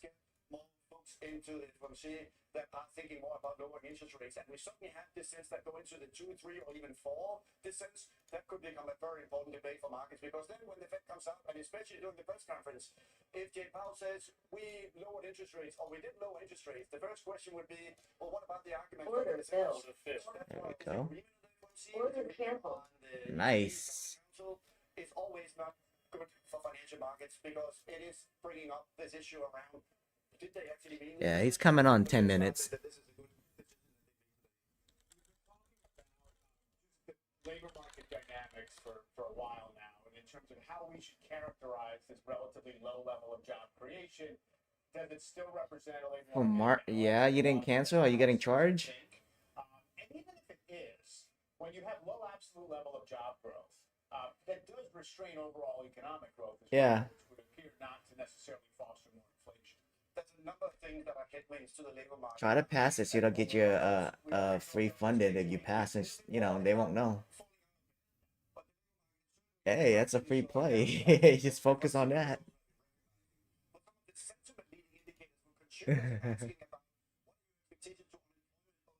YOLO. But it's on Tradeify, right? So you're good. Yeah. Just try it. And then open the ticket and say, oh, you don't know anything about it. And they'll give you a fresh new funded account. So the sentiment indicators continue to point in the direction that companies and consumers are getting more worried. So that's why the Fed is likely also, given they put a lot of weight on anecdotes, probably also getting more worried about that the labor market is at risk of slowing down. And that comes in particular again at a time when there's risk of inflation going up. And that's why the extraordinarily complicated situation for the 30-point job. Stagflation is 75. It's not only coming, by the way, from tariffs and trade war, it's also coming because of deportations and restrictions. I do need a poop too. Upward pressure on wage inflation, especially in Texas where unauthorized immigrants work. So what would be the biggest mistake for the Fed right now? Well, that's why if you take the economics textbook out and say, what should we do when there's stagflation? The economic textbook basically says if inflation expectations are anchored. All those free TPT eval, those are good for 60 days. So you can take your time. Yeah, you get 60 days to pass it. This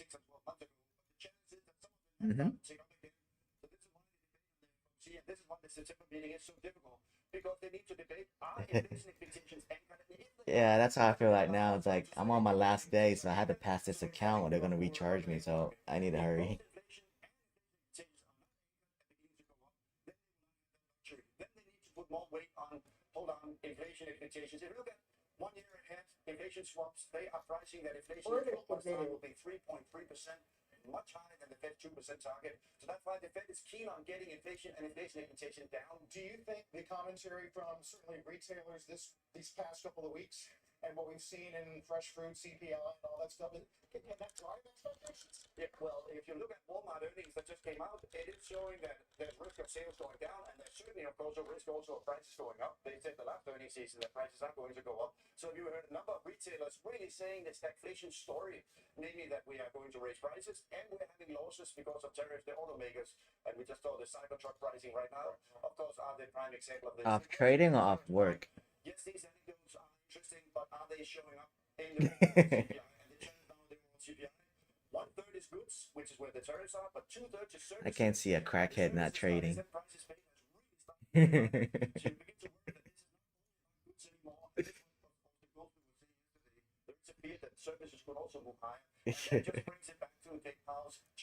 I think market's been bad. Ooh, I got out. See how much more I need. I need 1,000 more for this payout. Got this. Every argument is heard. Torsten, thank you. Good to see you. Torsten Block. We will take you to Jackson Hole in a moment. I'm gonna go pee before Jackson Hole comes up.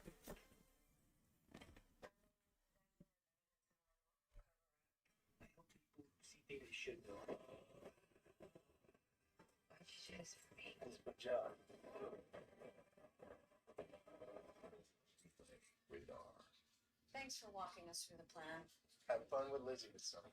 Doors connect us to what's important. A dedicated Fidelity advisor can help you open those doors. Backed by a team of specialists, they'll help you build a personalized investment strategy. Doors were meant to be open. Is this your dream of retirement? How about this sweet deal? I like fishing. Or is this a little more your style? Retiring wealth isn't a guarantee, it's a goal. It's easy when markets are going up. But what about when they're not? That's why you need this. Goal for Fisher's Retirement Survival Kit. Featuring All right, let's go. Drop that shit. Yeah, I'm still short.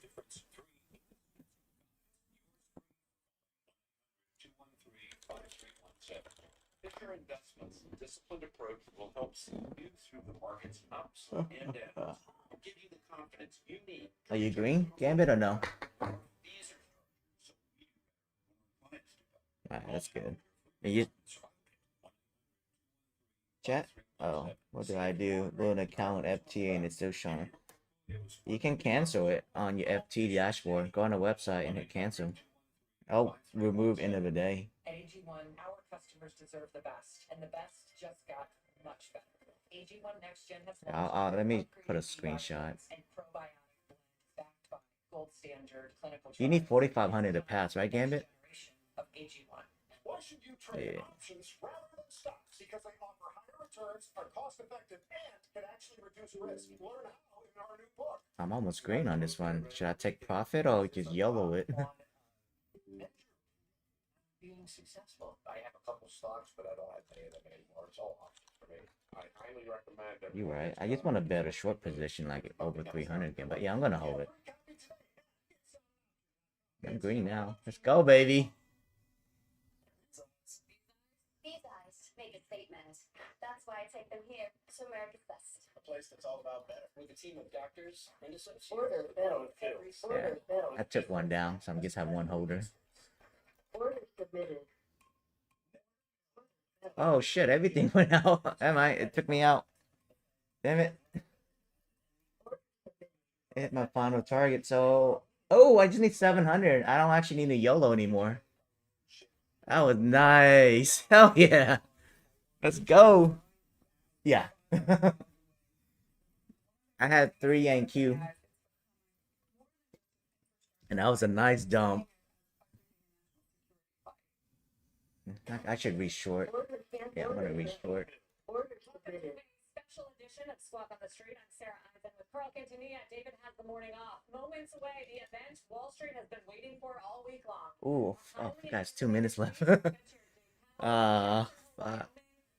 I didn't look at the clock. I should have just waited. Shoot, I might just get out. Let me cancel all this. There's no need of YOLO anymore. Dealing with a ton of political pressure and attacks from the president. Some serious accusations currently swirling at this moment around one of his Fed governors, and a real policy dilemma with upside and downside risks all around his mandate, dictating different ideas on policy. It's coming on in 2 minutes, guys. No. Chris usually get it for us. Oh, I'm out my short. Let's go. I'm reach short at 275. It's going to start in September. So I think he may not say it explicitly, but they're going to start the easing process or restart the easing process in September. I think we'll get that out of the speech. But I think he's going to have a fair amount of ambiguity about the contours of what happens afterward. The market's pricing essentially recalibration 2.0 will be about. That was a nice drop, almost 100 points. Holy shit. But I do think we'll get a good signal start in September. I mean, maybe he should do that. I don't know if he will. I have been surprised at some of the commentary and Fed speak coming out of Jackson Hole from voters and non-voters, sort of playing down the weakness in the labor market and more concerned with the inflationary pressure, whether it's from tariffs or services, and not really sensing an urgency. Oh shit. My thing short just hit. What the hell? Whoa, my short got wrecked. Holy crap, my short got wrecked. Last year was 100 basis points. It's a path. So I think the path. I need the average down. 435. Wow. I think it gets muddled a little bit, but it seems to me that last employment report settled. Yeah, I'm down big time. I'm down 5 grand. Holy shit. Wow. Relative to the last meeting. So I think starting the next stage of renormalization makes sense, but the debate is about thereafter. Yes. Let's get to Steve Leisman at Jackson Hole. Steve? In his speech at Jackson Hole, Fed Chair Jay Powell will say that. Oh, my Ninja Trader is frozen now. What? Yeah, everything's frozen on my end. Wow. Yeah, I think I'm gonna blow that account. Yeah. His goals intention, the Fed will take a balanced approach to the dual mandate. Let's talk about on tariffs and inflation, later on jobs. On tariffs, he says higher tariffs have begun to push up prices in some categories. He sees a 2.9% core PCE for July. That's up a tenth from June. He notes that there's a notable increase in goods, downward inflation in housing, and non-housing services, a key factor for him, a bit high. The effects on tariff consumer prices are now clearly visible. He expects them to accumulate over the coming months. Order submitted. A reasonable base case Order filled. will be relatively short-lived. Target filled. Oh, wow. Work their way through supply chains. Let's talk about what he says about the job markets. Order submitted. This the slowdown in job growth, he says, is much larger than Order filled. big revisions downward recently. But the job growth slowdown has Order filled. Order filled. Immediately. Guess not meant for me to pass the 150K. I'm down 6K. I'm about to blow. He says that the sharply lowered. Yeah, but I went short and it pumped 400 points, man. Order submitted. Order filled. There's nothing I can do. Target filled. It's dead. It's dead. Wow, look at NQ. We're going to go right now to J. In my remarks today, I will first address the current economic situation and the Order near-term filled. outlook for monetary policy. Order I will then submitted. turn Order to filled. the second public review of Target the filled. monetary framework as captured in the Order revised submitted. I mean, it's up so much. monetary policy strategy that we released today. When I appeared Order at this submitted. podium 1 year ago, the Order economy filled. was at a point. Our policy rate had stood at 5.25% to 5.5%. Order target filled. All my short is making money now. Order Yeah. Sustainable balance between the demand and supply. Inflation had moved Order much closer filled. to the labor market Order in filled. its formerly overheated state. Upside Order risks to inflation canceled. diminished. Target filled. The unemployment rate had Yeah, he's increased talking by now. almost a full percentage point. A development that has Order submitted. occurred outside of recessions. Order filled. Also, 3 Federal Open Market Committee meetings, we Order recalibrated our filled. policy stance. Okay, I'm about to make 2 payouts on this TPT. Almost above the buffer. Order submitted. Order filled. Yeah. This year, the economy Order is filled. Yeah, I got payout. The other one's toast. I'm holding 2 NQ negative 6,500. I had a good buffer too. Order submitted. Changes in tax Yeah, this is real good action. policies may also have important implications for economic growth Order and submitted. productivity. See, funding ticks. There is significant I only got uncertainty 200. I about need where more on all of funding these ticks. policies will eventually settle, and This what is the good lasting movement effects on here. the economy will be. Order submitted. Let's go, baby. Changes in trade and immigration policies are affecting both demand and supply. In this environment, distinguishing cyclical developments from trend or structural developments is difficult. This distinction is critical because monetary policy can work to stabilize cyclical fluctuations, but can do little to alter structural changes. The labor market is a case in point. The July employment report, released earlier this month, showed that payroll job growth slowed to an average pace of only 35,000 per month over the past 3 months. Down Yeah, from posted my 168,000 thing. per month during That thing's about to die. Order filled. This slowdown Order filled. persist just a month ago, as the earlier Order figures filled. for May and June were revised down I substantially. don't know. Slowdown in job growth is opened up I don't large even care margin of anymore. slack. Order submitted. An outcome we want to avoid. The unemployment rate, while edging up in July, stands at a historically low level of 4.2%. 350. I didn't think gonna pump 300 points. I thought I got a good short at 350. That was high a day, wasn't it? 350. Labor supply has softened in line with demand, sharply lowering the break-even Order Yeah. submitted. job creation needed to hold the unemployment rate constant. Order Indeed, canceled. workforce growth has slowed considerably this year with the Yeah, short my other TPT is good. I'm about to pass his E8 one too. rate has edged down in recent months. Order Overall, filled. while the labor market appears to be in balance, it is a curious kind of balance that results from a marked slowing in both supply of and Oh, demand fuck, of thank you. workers. Forgot about my trade A. Unusual There you situation. go. That's too many accounts. Order If those submitted. risks materialize, they can do so quickly in the form of sharply I like the 25K in TPT. I do way better than on there. Order submitted. has slowed notably in the first half of this year to a pace of 1.2%. If I actually pass this 150, I'm gonna laugh. Pace in 2000. Go back down to 350. Oh This largely man. reflected a slowdown in consumer spending. As with the labor market, some of the slowing in GDP likely reflects slower growth of Drop supply that shit, and baby. actual output. Let's go. Turning to inflation, higher tariffs have begun to push up prices in some categories of goods. Estimates Give me high based day on the again. latest available data indicate that total PCE prices rose 2.6% over the 12 months ending in July.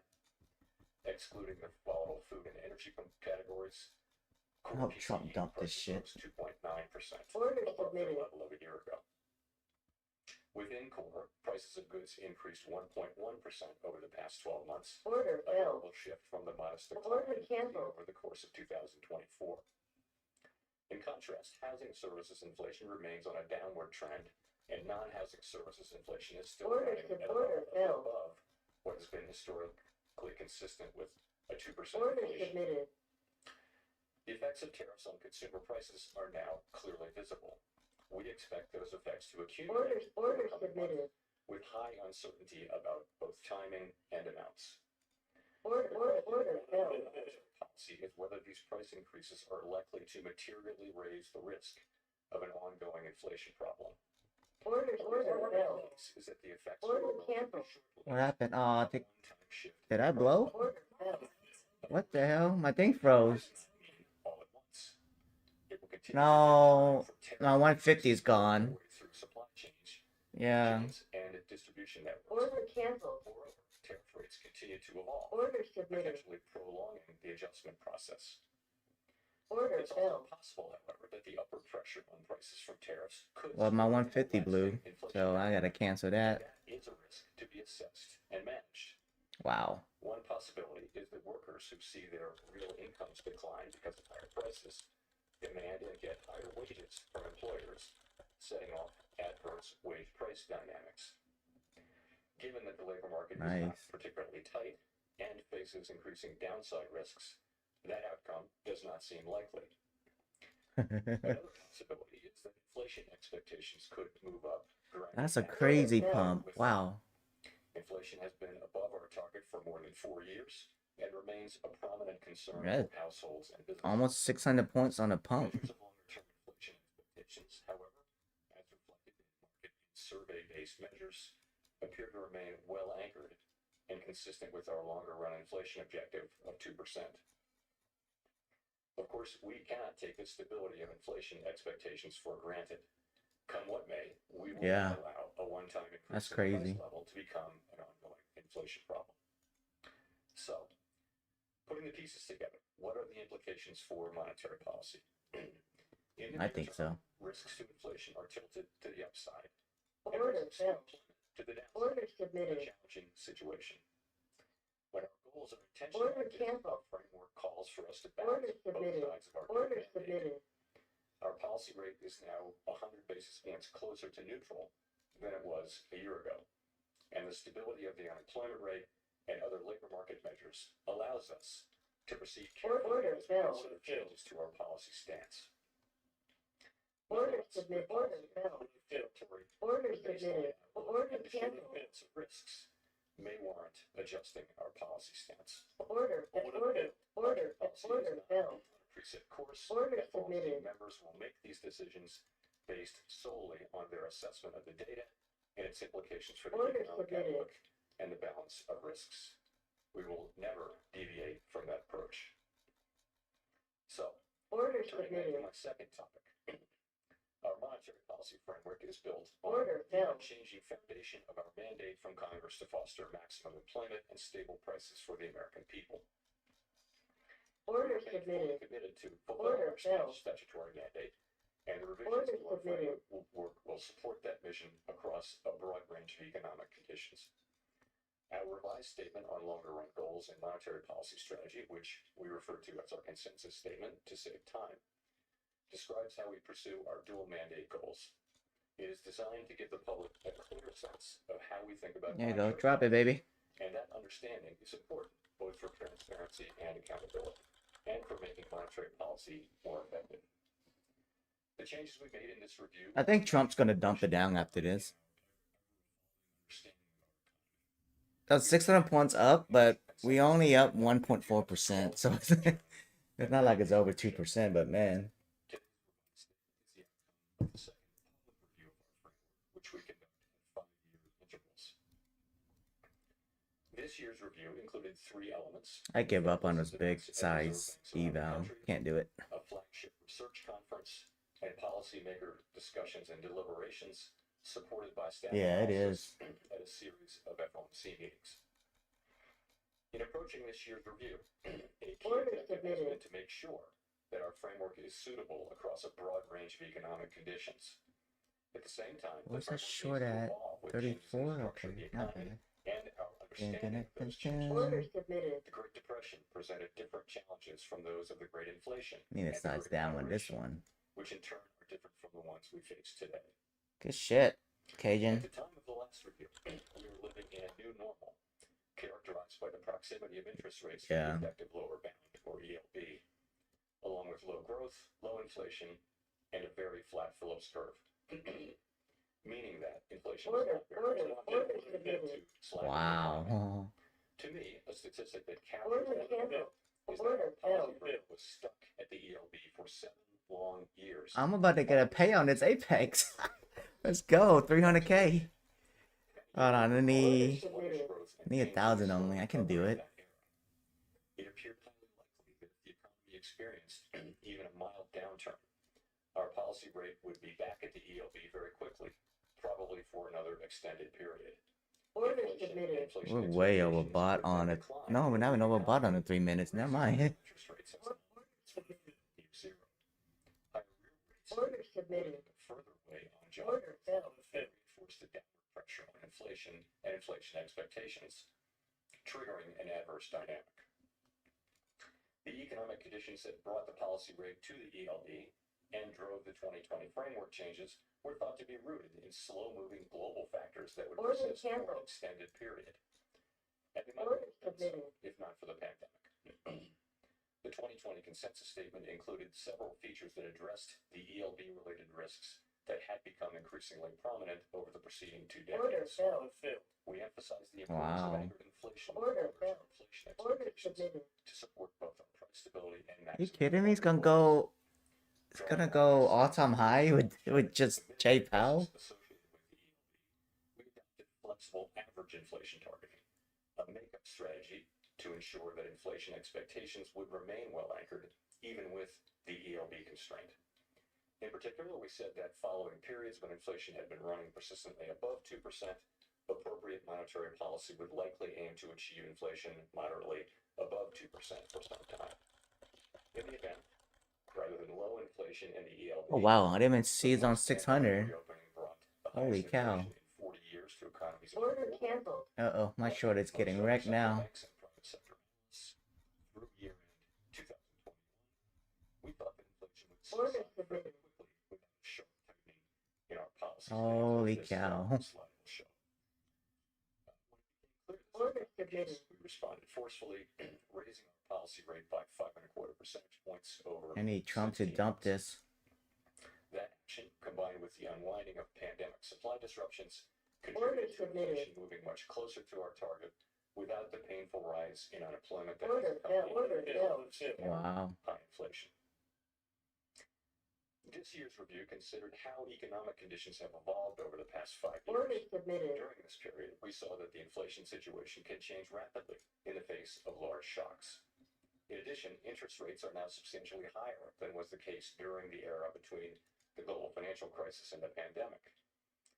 With inflation above target, our policy rate is restrictive, modestly so. We cannot say for certain rates over the longer run, but their neutral rate may now be higher than during the 2010s, reflecting changes in productivity, demographic, fiscal policy. Oh, the eval's gone. The balance between saving and investment. During the review, we discussed how the 2020 statement's focus on the ELB may have complicated I'm gonna work on some funding. response to high inflation.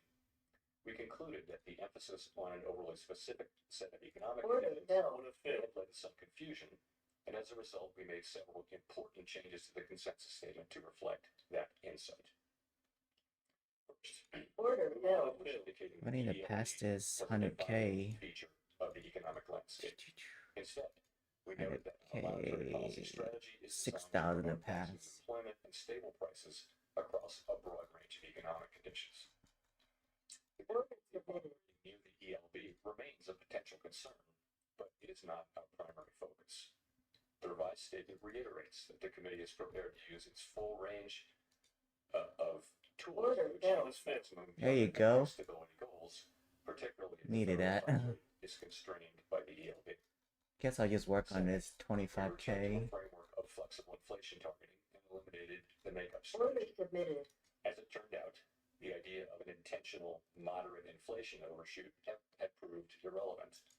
There was nothing intentional or moderate. Yeah, I'm about the seeing inflation a lot of override people blowing a few up. months after we announced our 2020 changes to the consensus statement, as I acknowledged publicly. A lot of people blowing up, man. Well-anchored inflation expectations were critical to our success in bringing down inflation without a sharp increase in unemployment. Anchored expectations promote the return of inflation to target when adverse shocks drive inflation higher and limit the risk of deflation when the economy weakens. Because everybody trying to short right now. Because we ran up like 600 points. Like, nobody want to go long. At least not me. Forcefully to ensure that longer-term inflation expectations remain well anchored to the benefit of both sides of our dual mandate. Order canceled. Hell yeah. Let's go. Is essential for a sound and stable economy Order and canceled. supports the well-being of all Americans. This theme came through loud and clear. Order submitted. The past 5 years have been a painful reminder of the hardship that high inflation imposes, especially on those least able to meet the higher costs of necessities. Third, our 2020 statement said that we would mitigate shortfalls rather than deviations from maximum. Oh, hell yeah. There we go. Come on. Shortfalls reflected the insight Order filled. real-time assessments of the natural rate of unemployment and hence of maximum employment. Woo! That was a good short. Years of the post-global financial crisis recovery. Dump that shit. Employment running for an Order extended submitted. period above mainstream estimates of its sustainable level, along with inflation running persistently below our 2% target. In the absence of inflationary pressures, it might not be I'll probably get necessary to denied on tighten this payout, policy based and I'll on just based flip solely after that. on uncertain real-time estimates of the natural rate of unemployment. We still have that view, but our use of the term shortfalls was not always interpreted. I don't as think Trump's intended, talking yet. I think raising he's on in inflation 2 hours. in particular. The use of shortfalls was not intended as a good Give me another pump so I can short again. or to ignore labor market tightness. Accordingly, we removed shortfalls from our statement. Instead, the revised document now states more precisely that the committee recognizes that employment may run at times above real-time assessments of maximum employment without necessarily creating risks to price stability. Of course, preemptive action Order may be submitted. warranted if tightness in the labor market or other factors pose risks to price stability. But the revised statement also notes that maximum employment is the highest level of employment that can be achieved on a sustained basis in a context of price stability. This focus on promoting a strong labor market Order underscores submitted. the principle that durably achieving maximum employment fosters broad-based Drop it, baby. economic opportunities and benefits for all. Dude, Lynn's missing out. Worst day to sleep in. Worst day to sleep in. Order filled. I hope not. Fourth, consistent with the removal of shortfalls, we made changes to clarify our approach in periods Not a bad day. Blue to 150, but everything else is are green. not complementary.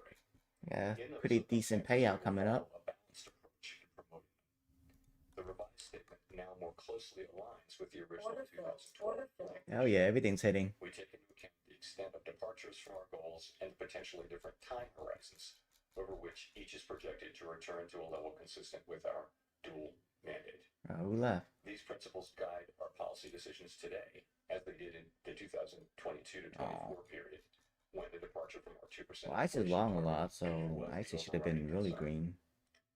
In addition to these changes, there is a great deal of continuity with past statements. The document Order continues to submitted. explain how we So I determine have the mandate Congress has given us, and 157, describes the policy about framework $200 payout today on TPT. We continue to believe that monetary policy Yeah, I wish I passed that take profit. 700 from passing, and I end up blowing it. Freaking. Oh well. Yeah. I just wanted a 150 so bad. I don't want to waste any more money. Ooh, look at his drop. It would have been green. We believe that our commitment to this target Are you doing good? help to keep longer-term Hell yeah. expectations. Oh no. Experience has shown that 2% inflation is low enough to ensure that inflation is not a concern. How about the day trader, the straight to funding one? That's the Also one that you providing want the to central keep. bank with some policy flexibility to provide accommodation during economic downturns.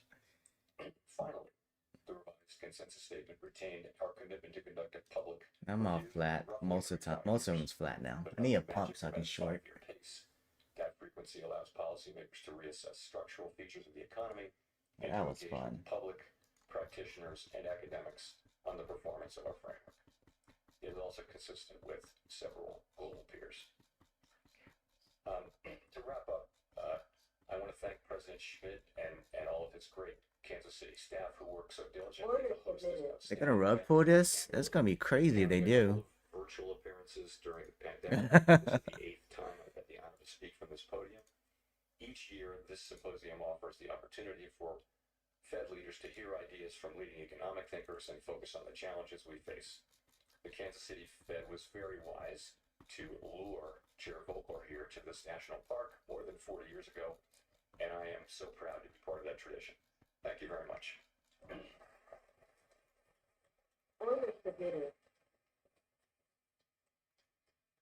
The last Jackson Hole for Fed Chair Jay Powell. Fred's done. Stocks are rising sharply. We have bonds rallying as well, lower yields and a weaker dollar, all in reaction to, I think, the money line where he said the shifting balance of risks may warrant adjusting our policy stance, tipping his hat toward potential pivot here to cutting rates in September. The odds, by the way, the swaps market, which was pricing in 65% chance that the Fed would cut in September before the speech, now at 100%. Let's bring in our panel to react to what we just heard. Steve Leisman, Paul McCulley, both still with us, along with our own senior markets commentator, Mike Santoli. Steve, I want to start with you out there in Jackson Hole. Your reaction? Yeah, Jay Powell's done. Here, what I've written down is 4 reasons why the Fed may cut and 1 reason why it may not. So it's 4 to 1 in that regard. Oh, may It cut. may cut because the current rate is mildly restricted, because the labor market is unlikely to lead to high inflation. That's a pretty important point. He kind of has adopted Fed Governor Chris Wallace's take on that. They're going to cut because the downside risks to employment have risen and because tariffs are likely a one-time price increase. I would say reading that statement, maybe I'm missing one. The only caveat to all that is obviously the data to come in the coming months, and that inflation expectations remain well anchored. So I have a short at 585. in September with just Nice. caveats relative to the data and inflation expectations. Paul, you were right. I mean, you suggested before going into this that we would get a Fed chair that would hint at a September cut. That was the big takeaway. Yes, it was. I thought overall it was a marvelous speech, kind of in the nature of a valedictorian. It's a speech. He did what he needed to do, which was signal that the time has come to take the next leg towards a neutral, which I think is about 100 basis points below here. So we just gotta wait for Trump now. The whole path of recalibration 2.0 is. So, Let me see, I need to show this Apex. But he really did change his tone. I mean, Steve highlighted, he said it's a reasonable base case if inflation effects of tariffs will be short-lived. A long time ago.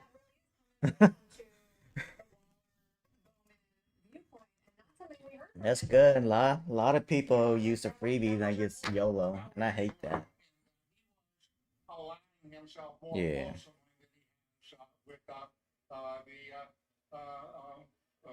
that wing of the FOMC, and it was very, very clear that Mr. Waller has an ally.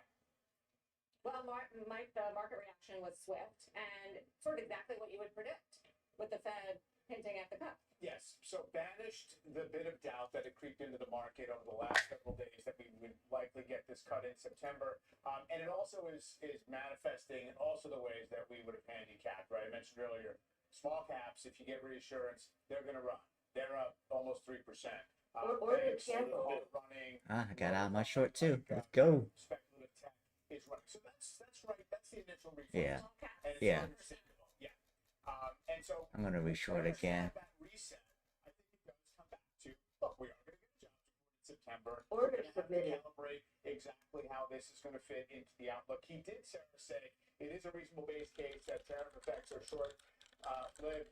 However, he said even though they may be one time, they're not all at once. And so therefore it could filter in unpredictable ways to inflation. So I think that from the market's perspective, if you just look at history, when the Fed resumes a rate cutting campaign after a pause of more than 6 months, it has tended to be bullish. Because usually it means they were waiting and they had the luxury of waiting because the economy hung in there, and then they resumed because presumably inflation didn't get out of control and they were able to kind of preserve the soft landing or the expansion or whatever it is.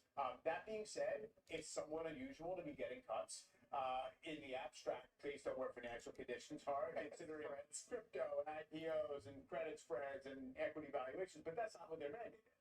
And their mandate is, we got a really ugly jobs report relative to the last time. I think a lot of people's gonna be banking on Top Step, YOLOing. To answer earlier discussion of whether workers would seek higher wages because of tariffs, he said because the labor market faces increasing downside risks, that outcome does not seem likely. While all this is happening, the president spoke to the media this morning in Washington. I think he was saying he was on his way to the Kennedy Center about the controversy surrounding Governor Cook. Take a listen. New filings at Cook, the Fed governor of the She doesn't resign, what she did was bad. So I'll fire her if she doesn't resign. So that adds another wrinkle about what would happen if he did fire her. Okay, I'm in Section 10 of the Federal Reserve Act right now. The president has the authority to fire a Fed governor with cause. Cause is a little bit up for interpretation, as we know. The latest from Bill Pulte, who has made these accusations and continues to keep them coming from the FHFA, is that he is now accusing her of the fraud when it comes to mortgages and declaring primary residences or residences. Oh, you don't know if Vice is doing bad or not. During her time as Fed governor, and that might be important if it is proven true. Again, this is just an allegation Oh, at it's this ever her. point, but if those documents are proven true, Except for Google. and there's a charge here, a crime, to give the president cause. That's sort of the important point here. But no question is heating up. Steve, is Fed Governor Cook even there? I have not seen her. I thought she was going to come last night. I have not seen her. Doesn't mean she may not arrive today. We don't know. I'm trying to get the guidance from the Federal Reserve on whether or not she is coming. Obviously, a lot of talk about it in the hallways. Seen, I think, primarily here, Sarah, as a political attack on the Federal Reserve. Order, Phil. Making judgment I'm gonna on short whether again. or not she did something wrong or not. Order, Phil. The view is that in the first instance, this was a Target. Oh, I like that. on the Fed. I said yesterday, Sarah. Yeah, nice. They probably been That looking at all the Fed officials here. that 85. By the president Order to submitted. essentially gain as much control of the Fed as he possibly can. And I am not personally making a judgment if she did something wrong. That's Yeah. an issue that has to be dealt with. She does get a say on that. But in the first instance, it seemed in the hallways here by foreign central bankers and former central bankers who I've talked to here as a political attack on the Federal Reserve. You might not like how it's done, and it may be politically motivated, but either it isn't. And Yeah, that's a good day. It's not, and that's a serious issue. You can look at it that way, I guess, if you want. It is a serious issue. I'm not downplaying it at all. But the question is, why are we here, right? And how prevalent is this issue that happens with this? And what is her explanation of it? Could it have been handled in a way where you go to her and say, what is your response to this before I refer it to the Justice Department? And obviously she gets to say, I'm not defending mortgage fraud and not saying it's a serious issue. The question is, why are we here? Why are we talking about it? Why does this matter to the President of the United States if somebody committed mortgage fraud? It matters because the president wants control of the Federal Reserve. So I think, sir, there's two equally valid ways of looking at this. Good guy. Order, Phil. Yeah, good job. Good job. Good job. Order submitted. Yeah, sure. I mean, but both can be true, and I guess I'll let you know you win a race. interestingly, Paul, he already has. It's at 11. it's a while from now. So I'll let you know when you win. Bye. Confirmed for Senate. He'll have the next few meetings to go through, and then there's a new governor position to come, and then potentially Powell's position as well. When he steps down as chair, he steps off as governor, and now let's see what happens with this Cook thing. Now that the president has said that he's going to fire her if she doesn't resign. I need to stop trading. I'm way over trading. To what Steve just said, a very balanced approach, and I think that's the right approach. Good movement, you know what I mean? We don't get this. The notion that he can't tell the Fed what to do. That is the bottom line. And whatever means he uses to get more control of the Fed, he's willing to use, even if they stink to high heaven. So I think that's the bottom line. He wants more control. And I think the reason he wants this particular seat is he wants to have a majority of the Board of Governors. And it's the majority of the Board of Governors he's really going after, because the Board of Governors is more than equal with the regional bank presidents. If you have a majority of the Board of Governors who have political legitimacy from presidential nomination and Senate confirmation, then you have a lot of control over the regional banks. So I think the bottom line, that's what Mr. Trump wants, is he wants to control the bank. Could be true. Yeah, I want to follow up on that if I could for a second, which is that Paul makes a very important point. It's just, the Board of Governors has an it's just chopping now. Only with the president have a majority on the Federal Reserve Board, all of whom have. Daddy Trump need a dump.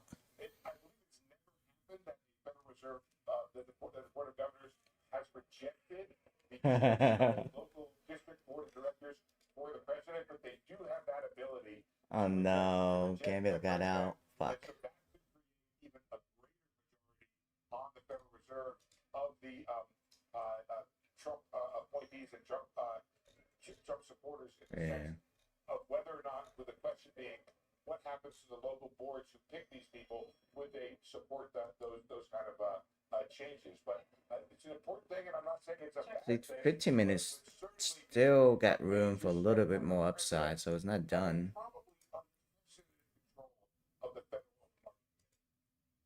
The irony is that the president is getting what he wants by the fact that Powell pivoted today in the direction towards cutting rates in September. I mean, he's not going to. I thought I had a good short at 350, but damn, went up to 600.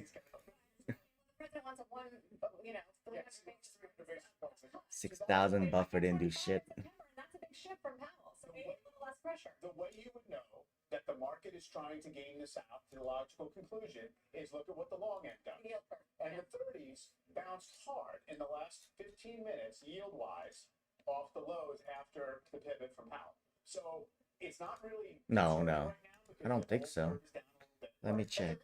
But they're steepening relative to the immediate reaction. So if you really want to say we're in August. No, it's not. It usually don't move like this though. This is like the first time it's like this. If it's going to sniff out that they're going to be excessive easing relative to what we're pumping. Yeah. My stock market expert Mike, how surprised he is by the stock market reaction. This notion that the market needs the Fed to cut rates to continue this earnings party that we've been having. I would read it more, Steve, as it's nice to the Fed in addition to the rest.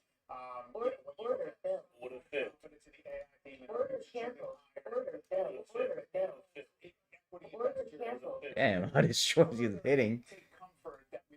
Raise our probabilities of recession or some kind of economic accident, as opposed to an absolute need for this help. Well, it also goes back to the point that the market loves stimulus. The market loves lower interest rates. Until there are adverse results of it, yes. Now, but the market was pushing for that. Going in, we were still at a 65% chance of a cut. The 2-year yield sharply lower than the Fed funds. It was telling you that, Paul.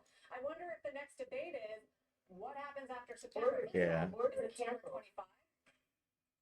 You know where the market always goes next. Could it be at 50? All right, later, buddy. The Treasury Secretary has put out there. We've had some rejections from Fed members about that idea. And then do they go in October? And then do they go again in December? What happens? I think it's going to be 25 based upon what we know right now. And I say that with a fair amount of conviction. In order to get a 50, I think the upcoming employment report will really have to stink up the joint, which is effectively what the last one did. But I think you'd have to have a repeat, not just of, the sluggish that we saw last month, but actually potentially going into negative territory. So there's a scenario when you can get to 50, but I think pretty strongly that it's 25 right now. And then effectively the dot plot will tell us what the story is, because the dot plot is still the end of this year we had. And so effectively the FOMC will have to reveal one or two. And my hope is that you're going to get 25 at each of the next 3 meetings. And I think that's what the dot plot's going to show. I got the code for Lucid for the tournament. I'm not gonna give it to anybody till end of the day, so y'all don't trade it or anything. Yeah, and the contest is on Monday, so I don't want people fucking up. Yeah, I told you that. Then you don't check Twitter, that's why. We got 350K, 100K, and 350K to get for the tournament, and they sponsor those freebies and they sponsor the money for us too. So good shit on them. Love them for doing that. No, I already picked the winners. I just gotta give them the code so they can join the tournament. You need to make. You do have a Twitter. And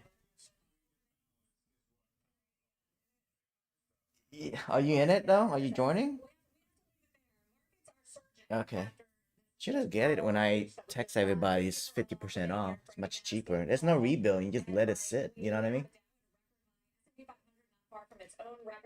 Yeah. With the game right now, the Dow and the S&P are actually positive week to week. What's been a pretty soggy week for the market now would be 5th up week in the last 6, and Treasury yields sharply lower, 10-year back below 4.3. Much more on Fed Chair Powell's speech and the market reaction straight ahead. We're going to get the first take from FundStrat's Tom Lee and Anastasia Amoroso from Partners Group. Also, Cleveland Fed President Beth Hammack joins us with her reaction. Remember yesterday, she said she wasn't feeling a Fed cut in September. Speech when we come back. Order filled. Possession of evidence normal. Order filled. Wow. Order submitted. You founded your kayak company because you love the ocean, not spreadsheets. You need order filled. Indeed you do. When you sponsor order filled. Order submitted. So you can hire easier. Visit Indeed.com/hire. I guess I'm not the easiest. Order canceled. Order filled. I like things just right. That's why I love Redfin's home recommendations. They know what I want even before I do. A home that's just right. Yeah. Order canceled. Blood pressure support. There's Order one brand submitted. that stands above the rest. It's Superboots by Human, the #1 doctor, pharmacist, and cardiologist recommended new brand for heart health support. Find out how to get a free month with your first order at livehuman.com. Work, errands, chores, they follow you home. But the moment you feel the unmatched comfort of a Lazy Boy recliner, you go from zero to lazy. The work lost in cushions that don't quit. The errands forgotten with every recline. The chores fading away in comfort that fits you so right. Come get the comfort you deserve at Lazy Boy. Go zero to lazy with full body comfort fully made for you. Lazy Boy, long live the lazy. This is more than a mattress. This is the Grand Flex, where thoughtful luxury meets the art of sleep. Featuring the finest natural materials. Every layer, every stitch is crafted for unparalleled breathability and support. Sustainably sourced, What happened? meticulously crafted. The pinnacle of conscious comfort. Luxury isn't just how it feels.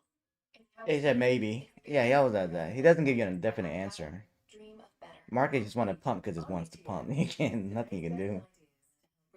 He just caught the wrong direction. It's gonna dump when Trump comes on. Yeah. Thanks for walking us through the plan. Have fun with Lizzie this summer. Doors connect us to what's important. A dedicated fidelity advisor can help you open those doors. Backed by a team of specialists, they'll help you build a personalized investment strategy. Doors were meant to be open. Never miss a moment. The reality is the Fed is not independent. The Fed has never been independent, and the political pressures on the Fed have always been growing and continue to grow. We need to make our own chips here. We cannot rely on Taiwan, which is 9,500 miles away. One of the things that amazed me about OpenAI is it's becoming more than just an infrastructure play. People are seeing it as leading a national security fight. Our policy rate is now 100 basis points closer to neutral than it was a year ago. And the stability of the unemployment rate and other labor market measures allows us to proceed carefully as we consider changes to our policy stance. Nonetheless, with policy in restricted territory, the baseline outlook and the shifting balance of risks may warrant adjusting our policy stance. Order submitted. I was Fed Chair Powell a few moments ago suggesting the balance of risks is shifting. Inflation is Later, buddy. but signs of softening in the labor market. Order filled. Anastasia Order submitted. Chief Investment Strategist for Private Wealth. It's great to have you back. Okay, so see, Busy Order morning. submitted. Was too nervous going in, right? yes, definitely, but we got a very good lead up to September, and that's obviously a huge relief. Look, I'm not entirely surprised because it seemed like in recent communication that some of the Order submitted. market weakness, and the statement from Fed Chair Powell was so strong is that we're seeing more weakness, we're also expecting more weakness, and it can develop quickly. So you put all of that together, and it seems like the balance of risk really has shifted. Wouldn't Trump want the market to go up though? On the labor market. So that is expected.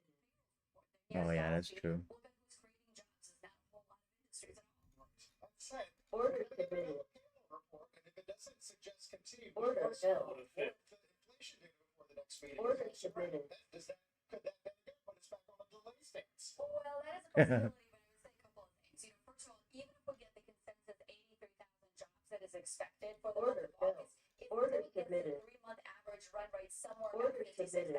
So it's not that great. Order That's the first filled. thing. The second thing, Carl, I would say, take a look what's happening right now with Order tariff canceled. inflation and how Order it's being filled. margins. If you look at, for example, the manufacturing industry and the prices paid relative to prices received, there's a divergence. So more manufacturers are reporting prices paid are rising, but they're not necessarily passing all that through to the consumers. So what are Order they doing? filled. They might be cutting costs elsewhere. They might be pulling back unemployment, even Order if they're not submitted. necessarily outright laying workers off. Order so I think filled. given that development, I do think that regardless Order of what we're going filled. to see in the next payrolls report, the signs point to labor market weakness. So you're in on this. Order canceled. Yes, I think September is the Yeah, I'm in baseline. and out short over and over. I'm trading nonstop. This movement's too good. When I get caught, I'm toast. We're sort of on the edge of pushing the labor market into weakness. So if we don't want to do that, I think we have to follow through with September. Order submitted. So does this rally have legs? I mean, it's a big move today. It is a big move today. I do think it has legs, and I mean, I see broadly positive implications. But let's talk about the cost of capital, for example. Fundamentally good reason why some of the stocks are rallying today. So if you look at the coverage ratios, for example, for private equity-backed companies, the coverage ratio was dropped at about 1.5 times a couple of years ago. They were improved to 1.8. But if we do see some of those rate cuts materialize, you can see further improvement in coverage ratios, which actually in turn means that you could potentially take on more debt, you have lower interest expense, you can engage in Oh more wow, is that new high day? I think it is. Wow. I think that's what lifts not only public markets but also private market activity as well. Indeed, yeah. Best day for small caps, I think, going back to Order April. canceled. Obviously, dramatic. And it dropped boost right for back banks, down. regional banks, Crazy. money-centered banks, home builders, and all the rest. Anastasia, we'll see what the rest of the day gets us. Good to see you. Thanks so much. Good to see you. Coming up, Cleveland Fed President Beth Hancock, her first reaction to what we just heard out of Chair Powell and to President Trump about being willing to Order fire, submitted. not willing, said he's going to fire Fed Governor Lisa Cook if she doesn't resign. Plus, former Boston Fed President Eric Rosengren with his initial take on the Powell remarks as well. But first, Fundstrat's Tom Lee on Powell's message and the market's push here to record highs in celebration of what appears to be a policy pivot. Stay with us.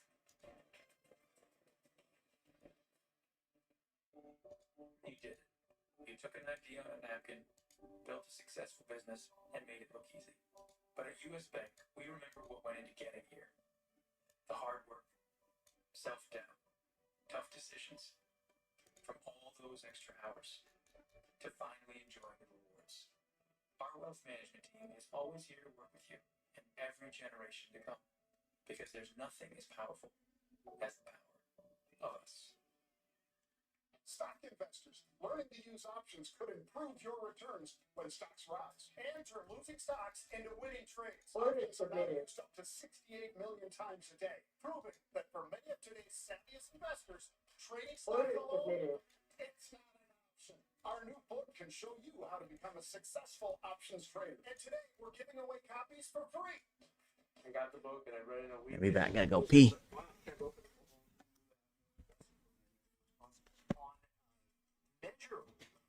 Being successful. I have a couple stocks, but I don't have many of them anymore. It's all options for me. I will not go out and buy shares anymore. I just buy options. I would say if you were considering learning from John and Pete for options, a no-brainer. You're learning from guys with 25 plus years in business. I highly recommend everyone gets John and Pete's book because there's nothing else out there like it. It's not an option.com. It's not an option.com. What do you make of this resurgence in meme stocks? Some of these traders, they're just asking get Order canceled. Ooh, good drop. Hell yeah. Hell yeah. Hell yeah. Yeah. Alright, let's see what we got now. Amazing. Now that clip. I need 800 more on Apex. Let's get this money. Yeah. I'll get the knife. Yeah, the 300K. I'll get the knife because I held past the negative 30%. But then I can just flip. So I'm okay with that. Now let's set up this race. I love the way they support America's Warrior Partnership. So to sum up, get to know Clint Romeshay on my podcast. Check out his terrific book, Red Platoon, and then switch to a wireless company that actually stands for something. Pure Talk. Look at the Dow hitting a record high following Fed Chair Jay Powell's remarks this hour, signaling a policy adjustment. Joining us here to unpack what we just heard, Tom Lee, head of research at Fundstrat, chief investment officer of Fundstrat Capital. Good day to be a bull like yourself, Tom. Yes, it is. Tom Lee's on TV now. Well, I think that it's the Fed acknowledging that the risks now are Yeah. accepted for the labor market to be softening, and they want to pivot, especially because they don't think that tight labor markets are going to necessarily create inflation. That's a very good sign, and I think it means we have a dovish Fed again, and that's kind of a green light for small caps. Small caps are, I mean, they are working. Last I looked, small caps were up 3%. So is this what we need to really I'm watching Squawk Box, CNBC one. Yeah. I think that one of the things we should watch for is what happens to mortgage rates, but mortgage spreads are right now 360 basis points higher than the 10-year. Historically, it's 1.6 percentage points, so you could see a huge drop in mortgage rates. That's going to help housing, helps the financial small caps, and I think already the ISM, which has been below 50 for almost 30 months now, could finally go back above 50, and that's a good sign for industrials. Also, we had a discussion right on the heels of the speech about a little steepening in the curve. Look at that drop, baby. Top G, Zoe, Steepening because growth expectations are Mara. as well, so this could be like what I call a bull steepening. I'm not really sure what the fixed income terms are, but I think it's actually a positive sign for growth. and AMD. We are ready to go. Yielders are in some staples. Would you be cautious on those? That's right. I think that the markets have been holding their breath. They've been getting defensive. That's why we've been bleeding for 5 days. And so now I think there's a relief and some capital gets put to work, and it's it's good for equities and risk assets. So, all right, we need to make some news here, Tom. Everyone listens to you. We're at record highs now for the S&P and the Dow. How much more can the stocks rally? I think there's a lot of upside. Especially because once you get an ISM back above 50, it really does argue for a broadening of markets, and I think one of the leaders probably comes from the financial sector. So I think towards the end of the year, 6,800, 7,000 is possible. Led by tech still? Yeah, so I think you still want to play. Yeah, you want to be Van's back. crypto trade because those have been the I'm guessing he made a lot. It's really the financials, industrials, and small caps. So you like them all? Yeah, it's kind of cyclicals, AI and crypto, but not the defensives. Your crypto calls have been getting a lot of attention lately, especially on Ether. Yeah. Where we were talking earlier, we were debating whether it's the future of the financial system. A lot of people are thinking, people like you have said that. Yeah, I mean, I think it's a really Let me important see. moment. What should we pick for the race, though? The Genius Act, really greenlighting stable coins, and then Project Crypto, which is Wall Street. I just pick for them. Most of them are work anyways. I think it's a lot like 1971 when the U.S. dollar went Sec. gold standard. I don't know. Created the innovation. Well, no, it was early for them over there in Cali time. Create the synthetic dollar. Wall Street moving on to the blockchain is a That's bigger true. moment, and I think that's why Ethereum is essentially having its 1971 moment equivalent. But a lot of people just see it as wild speculation and fraud.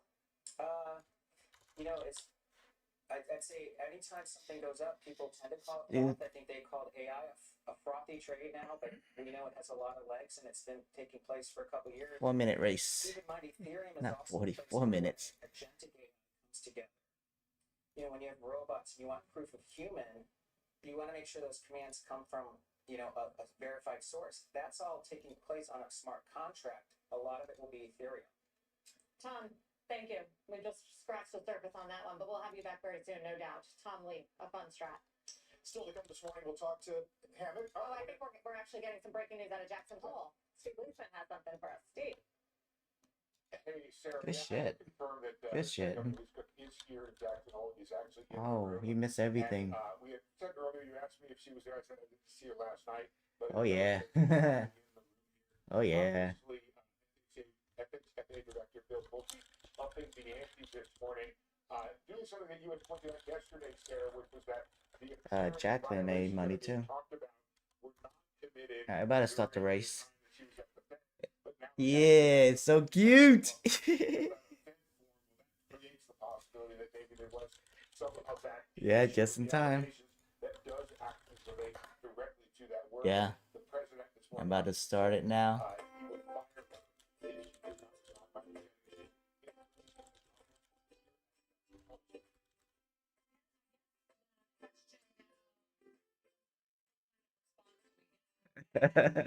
A different color.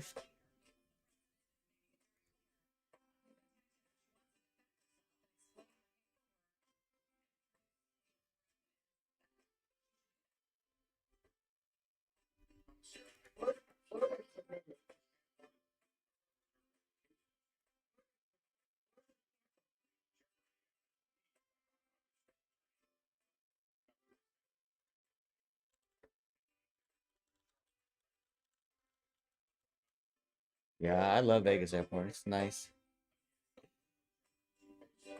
And you're worrying about JMU's coming back up. I gotta mute this other stuff. There we go. Go, Jay-Z.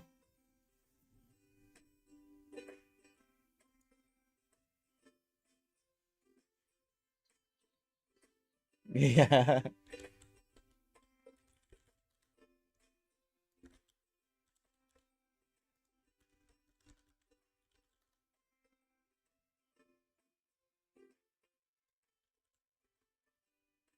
Is it? It looks, yeah, it is.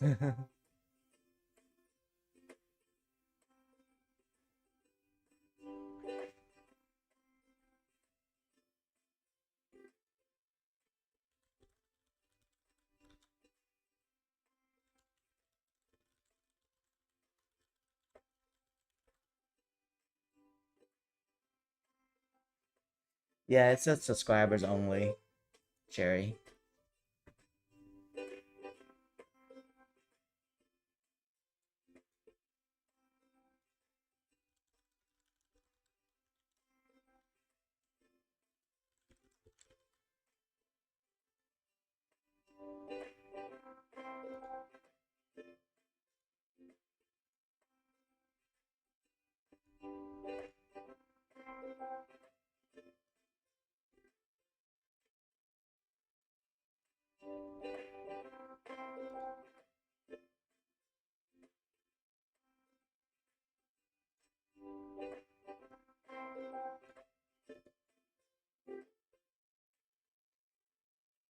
Woke up, right?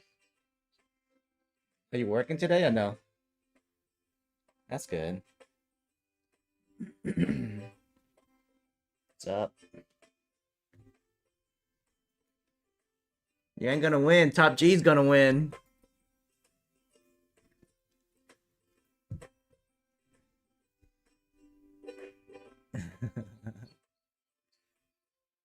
Yeah, as always.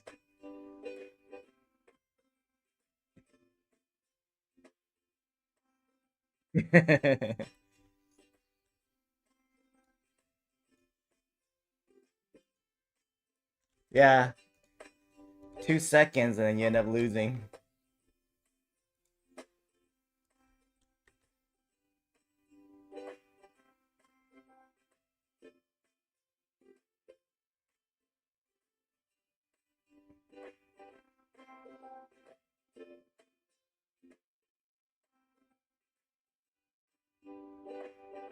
Oh, 10 seconds. 10 seconds. Oh, you guys are like 15 seconds behind, so I won't say anything. No way! No way!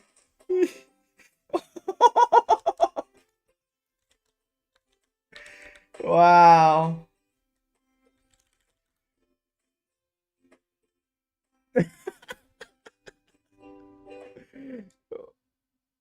That's too funny. Wow. What is bot went short or something?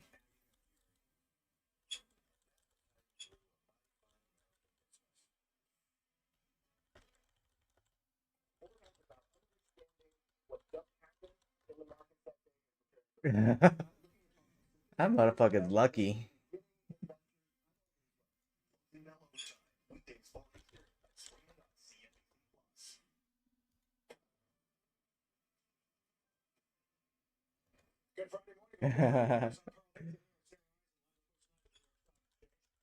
Later, buddy. In September, citing the shifting balance of risks. We have live reaction to I don't think my cousin ever used Tradeify. But they have Tradeify, so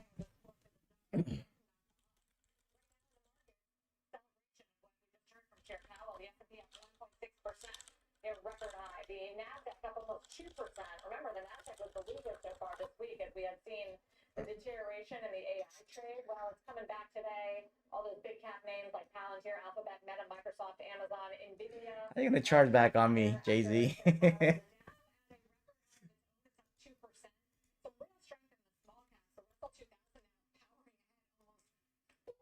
Okay, I gotta show my buddy my Apex.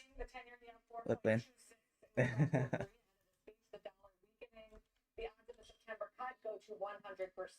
Yeah. No, I'm playing NQ.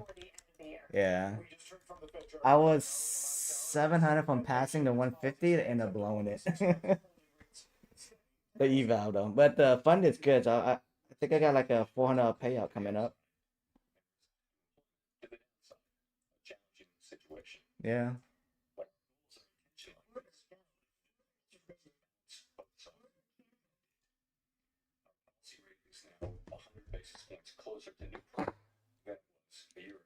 Oh, bought long on Apple, bought long on SPY, UBXY, bought a short. Oh, not good. Carefully as we consider changes to our policy stance. Nonetheless, with policy in restricted territory, the baseline outlook and the shifting balance of risks may warrant adjusting our policy stance. joining us this morning with his reaction, former Boston Fed President Eric Rosengren. Eric, it's great to have you. Thanks so much for your time today. Good to be with you. I think you were I'll tell him get another higher day. That's crazy. speech, but was this more than you expected? I think it's a mildly dovish speech. I mean, the rates that you just highlighted, the policy in restrictive territory, it may warrant adjusting our policy stance. Certainly gave a tilt towards easing, which is a little Yeah, more, Bot's Bot's long at 194, so 400 points. that we've been discussing all morning have been his view that consumers would create a broader hunt for, say, wage hikes among workers. He did think that was likely given some of the downside risks that are now present in the labor market. Is that something that would have failed? Personally, I think the risks may be a little more elevated than that language indicated. Order submitted. Wow, new high day. Haven't seen as much of a pass through to consumers to date, though we have seen some Order pass-through. submitted. And I think most economists still expect that. So if you look at the survey of professional forecasters, for the next 2 quarters, they expect measures of inflation to start with a 3, not with a 2. So I think it was a fairly balanced speech. He meant it to have a slightly dovish tilt. The markets may be reacting more strongly Order than filled. intended. Wow. So Order submitted. challenges that the Fed has right now, that while it is slightly Order restrictive canceled. in terms of There you go. stance, there's still inflation that could be in the 3s for the next 6 months, and yet the labor market is definitely a little bit slower than Order filled. to be conservative. Order submitted. Unemployment rate go up too quickly. Do you think there's a Order canceled. with overweighting the unemployment risk now instead of the inflation risk? 3 minutes over Bot again. Actually pretty balanced, but I think what he said is the Yeah, well, 15 minutes not yet, but just the 3 minutes. There's a CPI report, a PCE report, and an unemployment report that we're going to get before the September meeting. If those were dramatically different, he's left the door open that he doesn't necessarily have to do it. So I don't think it was a promise. It was a promise if the data continues in the direction that it currently is.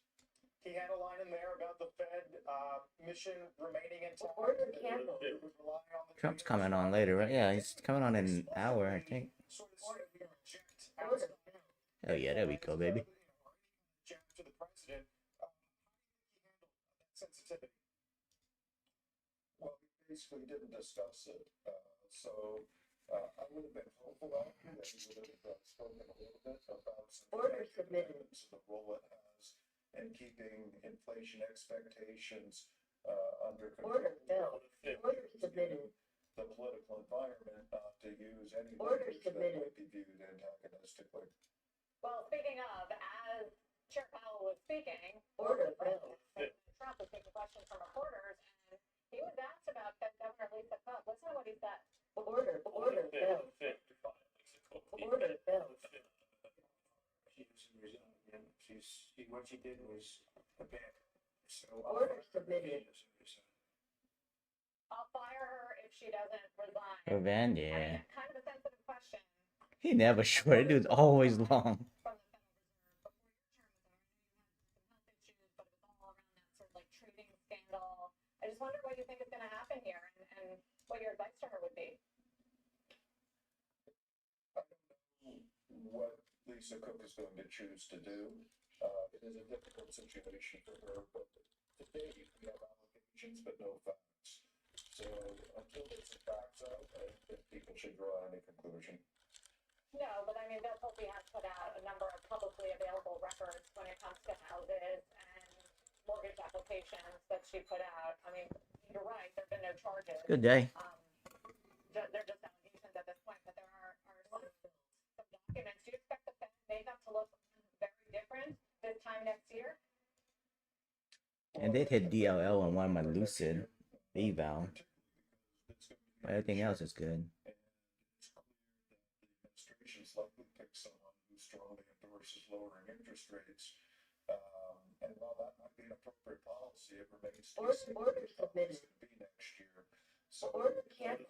There we go. Got it. it's a little bit of a challenge for the successor, whoever that successor may be. If it's going too close to the administration's view, that may or may not. I gotta check my rise. See, that didn't fix my rise. I have money in there. We're watching, obviously, market reaction, as you said.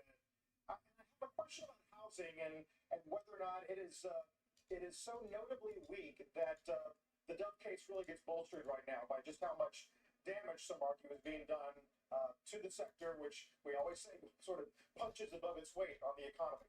Order submitted. Yeah, the housing sector has Order submitted.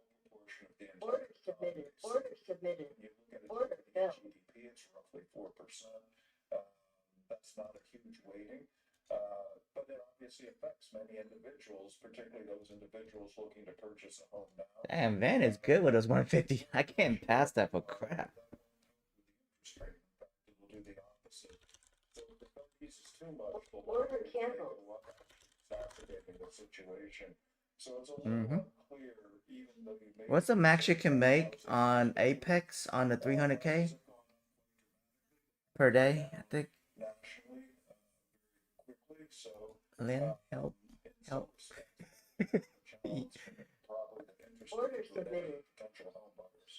Right. We always point out that mortgage rates bottomed Let last me fall, see. right before the Fed began I think I have it somewhere on the Apex channel. Let me see. in the way of tariffs and fiscal behavior. But I guess my question would be, when the administration trots out officials, I don't know if that lost. Let me do my math. It's 2,000. I can aim for that and get a payout. No. I just want to get over it so I can just get. Cause I'm 100% I'm gonna get denied. So that's why I just want to hurry up and request and get denied. Okay, 2,000. Okay, so I can do it. Let's me make 600. Yeah, no. No need for that. Get denied, get request a payout later.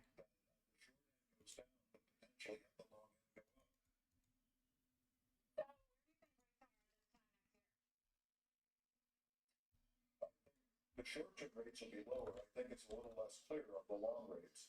And the reason is it gets back to the Fed independence. I hope Gambit not doing too bad. I had to message him, see what's going on.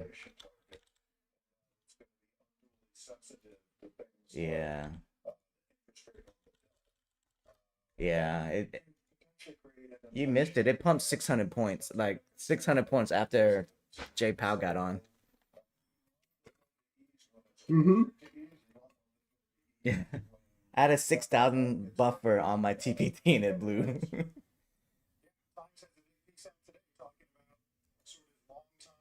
U.S. safe haven status and possibly getting chipped away as we see some assaults, some argue on or other elements of NIH, you name it. We'll see what the coming months bring. I really appreciate your time on the heels of the speech. Thank you. Order filled. Let's dig deeper. Yeah, Trump speaking soon. Connection lost. Were you surprised to hear Order filled. Order filled. the policy pivot, the September cut? Well, if you would have asked me, Order canceled. I would have been surprised, but then Here we go. How much more do I need? I need 750. was the Fed staff Order submitted. economics forecast that the Fed staffers actually reduced their inflation projection. They had commented that the impact of tariffs are looking to be more muted than what they had thought previously. But the real kicker for me was their view that the unemployment rate is going to rise above the natural rate of unemployment. In other words, by the end of the year, we're going to start building some significant No. slack. Whoever goes up and I end up blown, no. But end of 2027. And that was a really important message for me because, when you read the minutes, right? The FOMC participants, they just pontificate. But Yeah, Gambit's not doing good. So the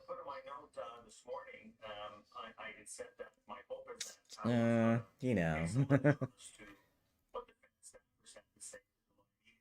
Yeah, I'm still locked out on Rise. That's so stupid. Yeah, got money in there too. Really messed up. Monetary policy change. Yeah. They said they're fixing it.